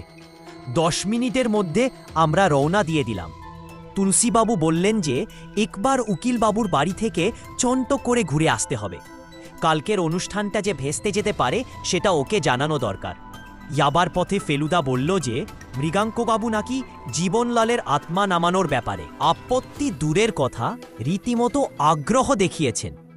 বাইরে থেকে আরও জন 3 লোক এসছেন, তাদের বাইরে বসিয়ে রেখে আগে আমাদের কাজটা করে দেবেন। মৃগাঙ্কবাবুর ঘরে আজ তক্তপোষের বদলে রয়েছে একটা কাঠের টেবিল, আর সেটাকে ঘিরে 3 আর কাঠে মেশানো 5টা চেয়ার। এর একটাতে বসে আছেন মৃগাঙ্ক বটিচার্য। টেবিলের মাঝাখানে রয়েছে একটা পিদিম, আর তার পাশে একটা কাগজ আর পেন্সিল। এছাড়া ঘরে রয়েছে 2টোর বদলে একটা বেঞ্চি আর 2টো মোড়া। বেঞ্চিতে বসে আছে ভাগনে নিত্যানন্দ। 3 জনের 3টে চেয়ারে বসলাম। একটা খালি রইল তুলসীবাবুর জন্য। তুলসীচরণের জন্য অপেক্ষা করব কি? প্রশ্ন করলেন মৃগাঙ্কবাবু। 5 মিনিট দেখা যেতে পারে, বলল ফেলুদা। আমি জানতাম, সেদিন আপনাকে দেখেই উপলব্ধি হয়েছিল যে আমার কাছে আব্বার আসতে হবে। ভদ্রলোকের গলাটা এই অন্ধকার ঘরে গমগম করছে। মৃগাঙ্কবাবু বলে চললেন, বিজ্ঞান অর্থ বিশেষ জ্ঞান। পরলোকগত আত্মার সঙ্গে যোগ স্থাপন হল এই বিশেষ জ্ঞানের শ্রেষ্ঠ জ্ঞান। সুতরাং যারা প্রকৃত বৈজ্ঞানিক তারা এই বিশেষ জ্ঞানকে হে জ্ঞান করে না। জ্ঞান করে এই জ্ঞান নিয়ে আমার ভালো লাগছিল না। ভদ্রলোক এবার আরম্ভ করলেই পারেন। আপনারা সকলেই পরলোকগত জীবনলালকে প্রত্যক্ষ করেছেন এবং তিনি সদ্য মৃত। এই 2 কারণে আজকের অধিবেশনের চূড়ান্ত সাফল্য আমি আশা করি। আত্মা এখনও নৈর্লোক হতে পরলোকে উত্তীর্ণ হবার অবকাশ লাভ করেনি। অনেক পার্থিব বন্ধন মুক্ত করে তবে আত্মার উত্তরণ। জীবনলালের আত্মা এখনও আমাদের পরিপার্শ্বে বিদ্যমান। সে আমার আবাহনের অপেক্ষায় আছে। সে জানে আমি তাকে ডাকলে পাব, আমি জানি তাকে ডাকলে সে আসবে। জীবনলালের আত্মা ত্রিকালজ্ঞ, অবিনশ্বর, জলে স্থলে অন্তরিক্ষে তার অবাধ গতি। আমার এই লেখনী হবে তারই লেখনী। তারই জ্ঞান, তারই উপলব্ধি, তারই বিশ্বাস ব্যক্তি হবে তারে ভাষায় আমার এই লেখনীর সাহায্যে। এবার ফেলুদার মুখ খুলল। এই অবস্থায় কথা বলা ওর পক্ষেই সম্ভব, কেননা আমার গলা শুকিয়ে গেছে। আর আমার বিশ্বাস লালমোহন বাবুরও। আপনি কি লিখেন সেটা জানার জন্য সকলেরই কৌতূহল হবে, অথচ আমি ছাড়া আর সকলেই টেবিলের উল্টা দিকে বসেছে। লেখাপড়া সম্ভব নয়। আমি যদি সকলের সুবিধের জন্য পড়ে দিই তাতে আপনার আপত্তি আছে কি? কোনো আপত্তি নেই, বললেন মৃগাঙ্কবাবু। আপনি স্বচ্ছন্দেই লেখা পড়ে শুনিয়ে দিতে পারেন। আপনার জিজ্ঞাসা তো একটাই নয় কি? 3টে ডাকাতের পরিচয়, খুনির পরিচয় এবং কখন কিভাবে খুনিটা হয়। উত্তম, বললেন মৃগাঙ্কবাবু। 5 মিনিটের মধ্যেও তুলসীবাবু এলেন না দেখে মৃগাঙ্কবাবু কাজ আরম্ভ করে দেওয়া স্থির করলেন। মনে মনে বললাম, তুলসীবাবু এই জিনিস অনেক দেখেছেন, তার পুরোটা না দেখলেও চলবে। অনুগ্রহ করে আপনাদিগের প্রত্যেকের হস্তদ্বয় অঙ্গুলি প্রসারিত করে এই টেবিলের উপর স্থাপন করুন। কাঠের টেবিলে হাতগুলো রাখার সঙ্গে সঙ্গে যে একটা টক টক শব্দ শুরু হল সেটা আর কিছুই না। লালমোহন বাবুর কাপা আঙুল টেবিলের উপর তবলার বোল তুলে ফেলছে। ভদ্রলোক দাঁতে দাঁত চেপে হাত স্টেডি করলেন। মৃগাঙ্কবাবুর চোখ বন্ধ, ঠোঁট নড়ছে। চারিদিক একেবারে নিস্তব্ধ বলেই বুঝলাম উনি ফিসফিস করে একটা শ্লোক আওড়াচ্ছেন। 1 মিনিট পরে সেটাও বন্ধ হয়ে গেল। এবারে যাকে ইংরেজিতে বলে ডেথলি সাইলেন্স, পিন্ডিমের শিখা তাপছে। আর তার চারপাশে ঘুর ঘুর করছে 3টে ফড়িং। ঘরের চারিদিকের দেয়ালে 4টে মানুষের ছায়া থরথর করে কাঁপছে। আর চোখে ফেলুদার দিকে চেয়ে তার মনের অবস্থা কিছু বুঝতে পারলাম না। চায়াল শক্ত, চোখের পাতা প্রায় পড়ছেই না। দৃষ্টি শটান মৃগাঙ্কবাবুর দিকে। মৃগাঙ্কবাবু নিজে যেন পাথরের মূর্তি। এর মধ্যে কখন যে পেন্সিলটা তার হাতে চলে গেছে জানি না। সেটা এখন খাতার সাদা পাতার উপর ধরা। শিসের ডগাটা ঠেকে রয়েছে কাগজের সঙ্গে। এবার মৃগাঙ্কবাবুর ফোটে কাঁপুনি আরম্ভ হল। কপালে বিন্দু বিন্দু ঘাম। আমার পাশে আবার তবলার বোল শুরু হয়েছে। এখন আওয়াজটা রীতিমতো ভৌতিক বলে মনে হচ্ছে। অনেকেরই এই অবস্থায় এভাবে হাত কাঁপতে পারে, যদিও আমার কাঁপছে শুধু বুক। জীবনলাল, জীবনলাল, জীবনলাল 3বার পরপরে অতি আস্তে উচ্চারণ হলো নামটা। মৃগাঙ্কবাবুর ঠোঁটটা নড়ল কিনা তাও ভালো করে বুঝতে পারলাম না। এসেছেন, আপনি এসেছেন? প্রশ্ন এল আমাদের চমকে দিয়ে, আমাদের পিছন থেকে। এবারে বুঝলাম নিত্যানন্দের ভূমিকাটা কি। মৃগাঙ্কবাবু নিজে এই অবস্থায় কথা বলেন না, হয়তো বলা সম্ভবই না। এসেছি, ফেলুদার গলা। খাতায় লেখা হয়েছে ফেলুদা, সেটাই পরে বলেছে। আমার চোখ মৃগাঙ্কবাবু হাতের দিকে গেল। পিছন থেকে প্রশ্ন এল, তুমি কোথায় আছে? কাছেই, পরে বলল ফেলুদা। কতগুলি প্রশ্ন তোমাকে করা হবে, সেগুলোর জবাব দিতে পারবে? পেন্সিল নাড়ল। পারবে, পরে বলল ফেলুদা। সিন্দুক খুলে টাকা নিল কে? আমি। তোমাকে যে হত্যা করল তাকে দেখেছিলে? হ্যাঁ। চিনেছিলে? হ্যাঁ। কে সে? বাবা। কিন্তু কিভাবে খুনটা করা হলো সেটা আর জানা হল না, কারণ প্রশ্নটা হবার সঙ্গে সঙ্গে এতেই হবে বলে ফেলুদা উঠে দাঁড়াল। তারপর আমার দিকে ফিরে বলো, তোপসে ওই লণ্ঠনটা আনতো, দরজার বাইরে রাখা রয়েছে, আলো বড় কম। আমি ভাবার চাকা লণ্ঠনটা এনে টেবিলের উপরে রাখলাম। ফেলুদা মৃগাঙ্কবাবুর সামনে থেকে কাগজটা তুলে নিন। তারপর উত্তরগুলোর দিকে একবার চোখ বুলিয়ে নিয়ে বলো, মৃগাঙ্কবাবু, আমার মনে হচ্ছে আপনার এই আত্মটি এখনও ঠিক ত্রিকালজ্ঞ হয়ে উঠতে পারেনি, কারণ প্রশ্নোত্তরে কতগুলো গোলমাল পাচ্ছি। মৃগাঙ্কবাবু কটুমটো করে ফেলুদার দিকে চাইলেন, যেন এক চাহানিতে ফেলুদাকে ভস্ম করবেন। ফেলুদা তাকে অগ্রহ করে বলে চলো, যেমন তাকে জিজ্ঞেস করা হচ্ছে সিন্দুক খুলে টাকা নিল কে? উত্তর হচ্ছে আমি। কিন্তু সিন্দুকে তো টাকা ছিল না মৃগাঙ্কবাবু। ম্যাজিকের মতো মৃগাঙ্কবাবুর মুখ থেকে ক্রোধের ভাবটা চলে গিয়ে সেখানে দেখা দিল সংশয়। ফেলুদা বলো, টাকা ছিল না বলছি, এই কারণে যে সিন্দুক খুলেছিল জীবনলাল নয়, খুলেছিল প্রদোষচন্দ্র মিত্র। অবশ্যই জীবনবাবু এই ব্যাপারে আমাকে সাহায্য করেছিলেন। ইনি মাঝরাত্রিরে দরজা খুলে আমাকে ঢুকতে দেন। তিনি বলে দেন যে তার বাবার বালিশের তলায় থাকে সিন্দুকের চাবি। ভোলানাথ বাবু আর শ্যামলাল বাবুকে বাঁধার ব্যাপারেও অবশ্যই তিনি আমাকে সাহায্য করেন। যাই হোক, সিন্দুকে টাকার বদলে যেটা ছিল সেটা হলো, ফেলুদা পকেট থেকে আর একটা কাগজ বের করল। এটা খাতার কাগজ, এটাতেও পেন্সিল দিয়ে লেখা। এই কাগজটাই বলো ফেলুদা, শ্যামলাল বাবুর কাছ থেকে চেয়ে আমি পাইনি, এটার প্রয়োজন হয়েছিল। এই কারণেই মৃগাঙ্কবাবুর সততা সম্বন্ধে আমার মনে সন্দেহে উপস্থিত হয়েছিল। আর সেটা হয়েছিল একেবারে প্রথম দিনের সাক্ষাতের পরে। আমার সঙ্গে আলাপ হবার পর মুহূর্তেই তিনি ভান করলেন যে আমার নাম এবং পেশা তিনি অলৌকিক উপায়ে জেনে ফেলেছেন। আসলে এগুলো কিন্তু তাকে আগেই জানিয়ে রেখেছিলেন। তুলসীবাবু, তাই নয়, তুলসীবাবু। তুলসীবাবু এর মধ্যে কখন যে অন্ধকারে ঘরে ঢুকে মোড়ায় বসেছেন তা দেখিনি। ভদ্রলোক ফেলুদার কথায় ভারী অপ্রস্তুত হয়ে আমতা আমতা করে বললেন, মানে আপনার মনে যদি একটু ভক্তিভাব জাগে? ফেলুদা তাকে থামিয়ে বলো, দোষ আমি আপনাকে দিচ্ছি না তুলসীবাবু। আপনি তো আর নিজেকে মহৎ প্রতিপন্ন করার চেষ্টা করেন না, কিন্তু ইনি করেন। যাই হোক, এই ভণ্ডামির গন্ধ পেয়েই আমি কাগজটা পেতে বদ্ধপরিকর। আমার আশা ছিল শ্যামলাল বাবু সম্পর্কে কয়েকটা কটকার উত্তর আমি এই কাগজে পাব। পিন্দিমের আলোতেও বুঝতে পারলাম মৃগাঙ্কবাবুর কপাল ঘেমে গেছে। ফেলুদা কাগজটা আলোয় ধরে বলো, দুর্লভ মল্লিকের আত্মা এই কাগজে তার ছেলের কিছু প্রশ্নের উত্তর দিয়েছেন। প্রশ্নগুলো মুখে করা হয়েছিল, তাই এতে লেখা নেই, কিন্তু উত্তরগুলো থেকে প্রশ্নগুলো অনুমান করা যায়। আমি উত্তরের পাশে পাশে সেগুলো লিখেছি এবং সেইভাবেই পড়ে শোনাচ্ছি। আমার ভুল হলে সংশোধন করে দেবেন মৃগাঙ্কবাবু। মৃগাঙ্কবাবুর দ্রুত নিঃশ্বাসে প্রদীপের শিখা কেঁপে কেঁপে উঠছে। ফেলুদা পড়া আরম্ভ করল। 1 নম্বর প্রশ্ন, আমার শত্রুকে। উত্তর, ঘরে আছে। সে কি আমার মৃত্যু কামনা করে? না। তবে কি চায়? টাকা। টাকা রক্ষার উপায় কি? সিন্ধুকে রেখো না। কোথায় রাখবো? মাটির নিচে। কোনখানে? বাগানে। বাগানের কোথায়? উত্তরে। উত্তরে কোথায়? আম গাছের নিচে। কোন আম গাছ? দেওয়ালের ফাটলের ধারে।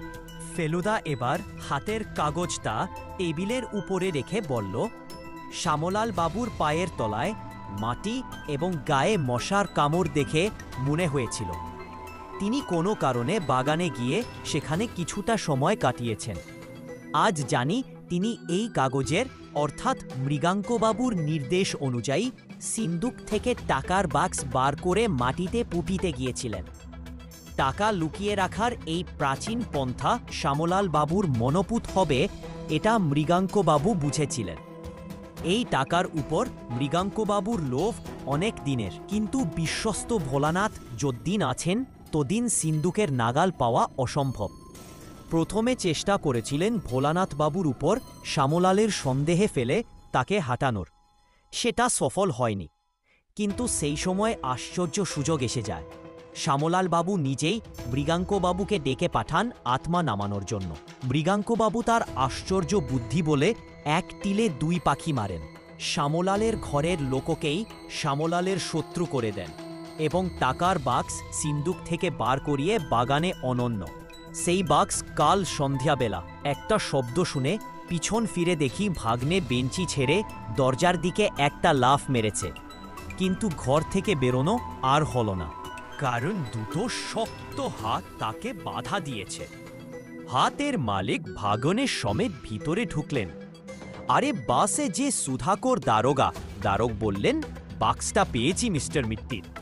একটা ট্রাঙ্কের মধ্যে কাপড়ের নিচে রাখা ছিল। মনীষ, তাও তো। একজন কনস্টেবল একটা স্টিলের বাক্স নিয়ে ঘরে ঢুকে সেটাকে টেবিলের উপর রাখল। এর ডালা তো ভেঙেই ফেলা হয়েছে দেখছি, বলল ফেলুদা।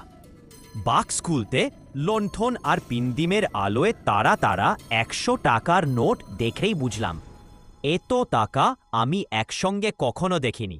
কিন্তু খুন? হঠাৎ চিৎকার করে উঠলেন মৃগাঙ্কবাবু। খুন করলকে? খুন তো আমি করিনি। খুন একজনই করেছে, মৃগাঙ্কবাবু। ফলুদার গলা যেন খাপ খোলা তলোয়ার, এবং তারও নাম প্রদোষ চন্দ্র মিত্রি। খুন হয়েছে আপনার ভণ্ডামি, আপনার শয়তানি, আপনার লোভ। এর কোনোটাই আর কোনোদিনও মাথা তুলতে পারবে না, কারণ সকলেই জানবে যে আপনি আজ অপূর্ব ক্ষমতা বলে একটি জীবন্ত ব্যক্তির আত্মাকে পরলোক থেকে ডেকে এনেছেন আপনার এই ঘরে। আসুন জীবনবাবু। এবার পিছন নয়, সামানের দরজা দিয়ে ঢুকলেন জীবনলাল মল্লিক। তাকে দেখেই মৃগাঙ্কবাবু যে কথাটা বলে আর্তনাদ করলেন, সেটা লালমোহন বাবুর বিশ্বাস হা হতো হসনি। কিন্তু আমি যেন শুনলাম হায়, হাতে হাত করা। অবশ্য হাতে হাত করা পড়েছিল ঠিকই। সুধাকর বাবু শুধু একটা অভিযোগ করলেন ফেলুদাকে, মিছিমিছি দুটো পুকুরে জাল ফেললেন আমাদের দিয়ে। কি বলছেন সুধাকর বাবু? বলল ফেলুদা, জীবনবাবু খুন হয়েছে। এ ধারণা সকলের মনে বোধগম্য না হলে মৃগাঙ্কবাবুর ভণ্ডামি হাতে নাতে ধরব কি করে? জীবনবাবু খুনের ব্যাপারটা শুধুই মৃগাঙ্কবাবুকে সায়স্তা করার জন্য, একেবারে প্ল্যান করে ভাঁওতা। এদিকে আমি আর ফেলুদা, আর ওদিকে লালমোহনবাবু ও ভোলানাথ বাবু চলে যাওয়া মাত্র ভদ্রলোক বাগান থেকে উঠে বাড়িতে ফিরে গিয়ে দোতলার পিছন দিকের একটা গুন্দম ঘরে গা ঢাকা দেন। যাবার পথে ঠাকুমা দেখে ফেলেছিলেন, কিন্তু সেটা ফেলুদা ম্যানেজ করে।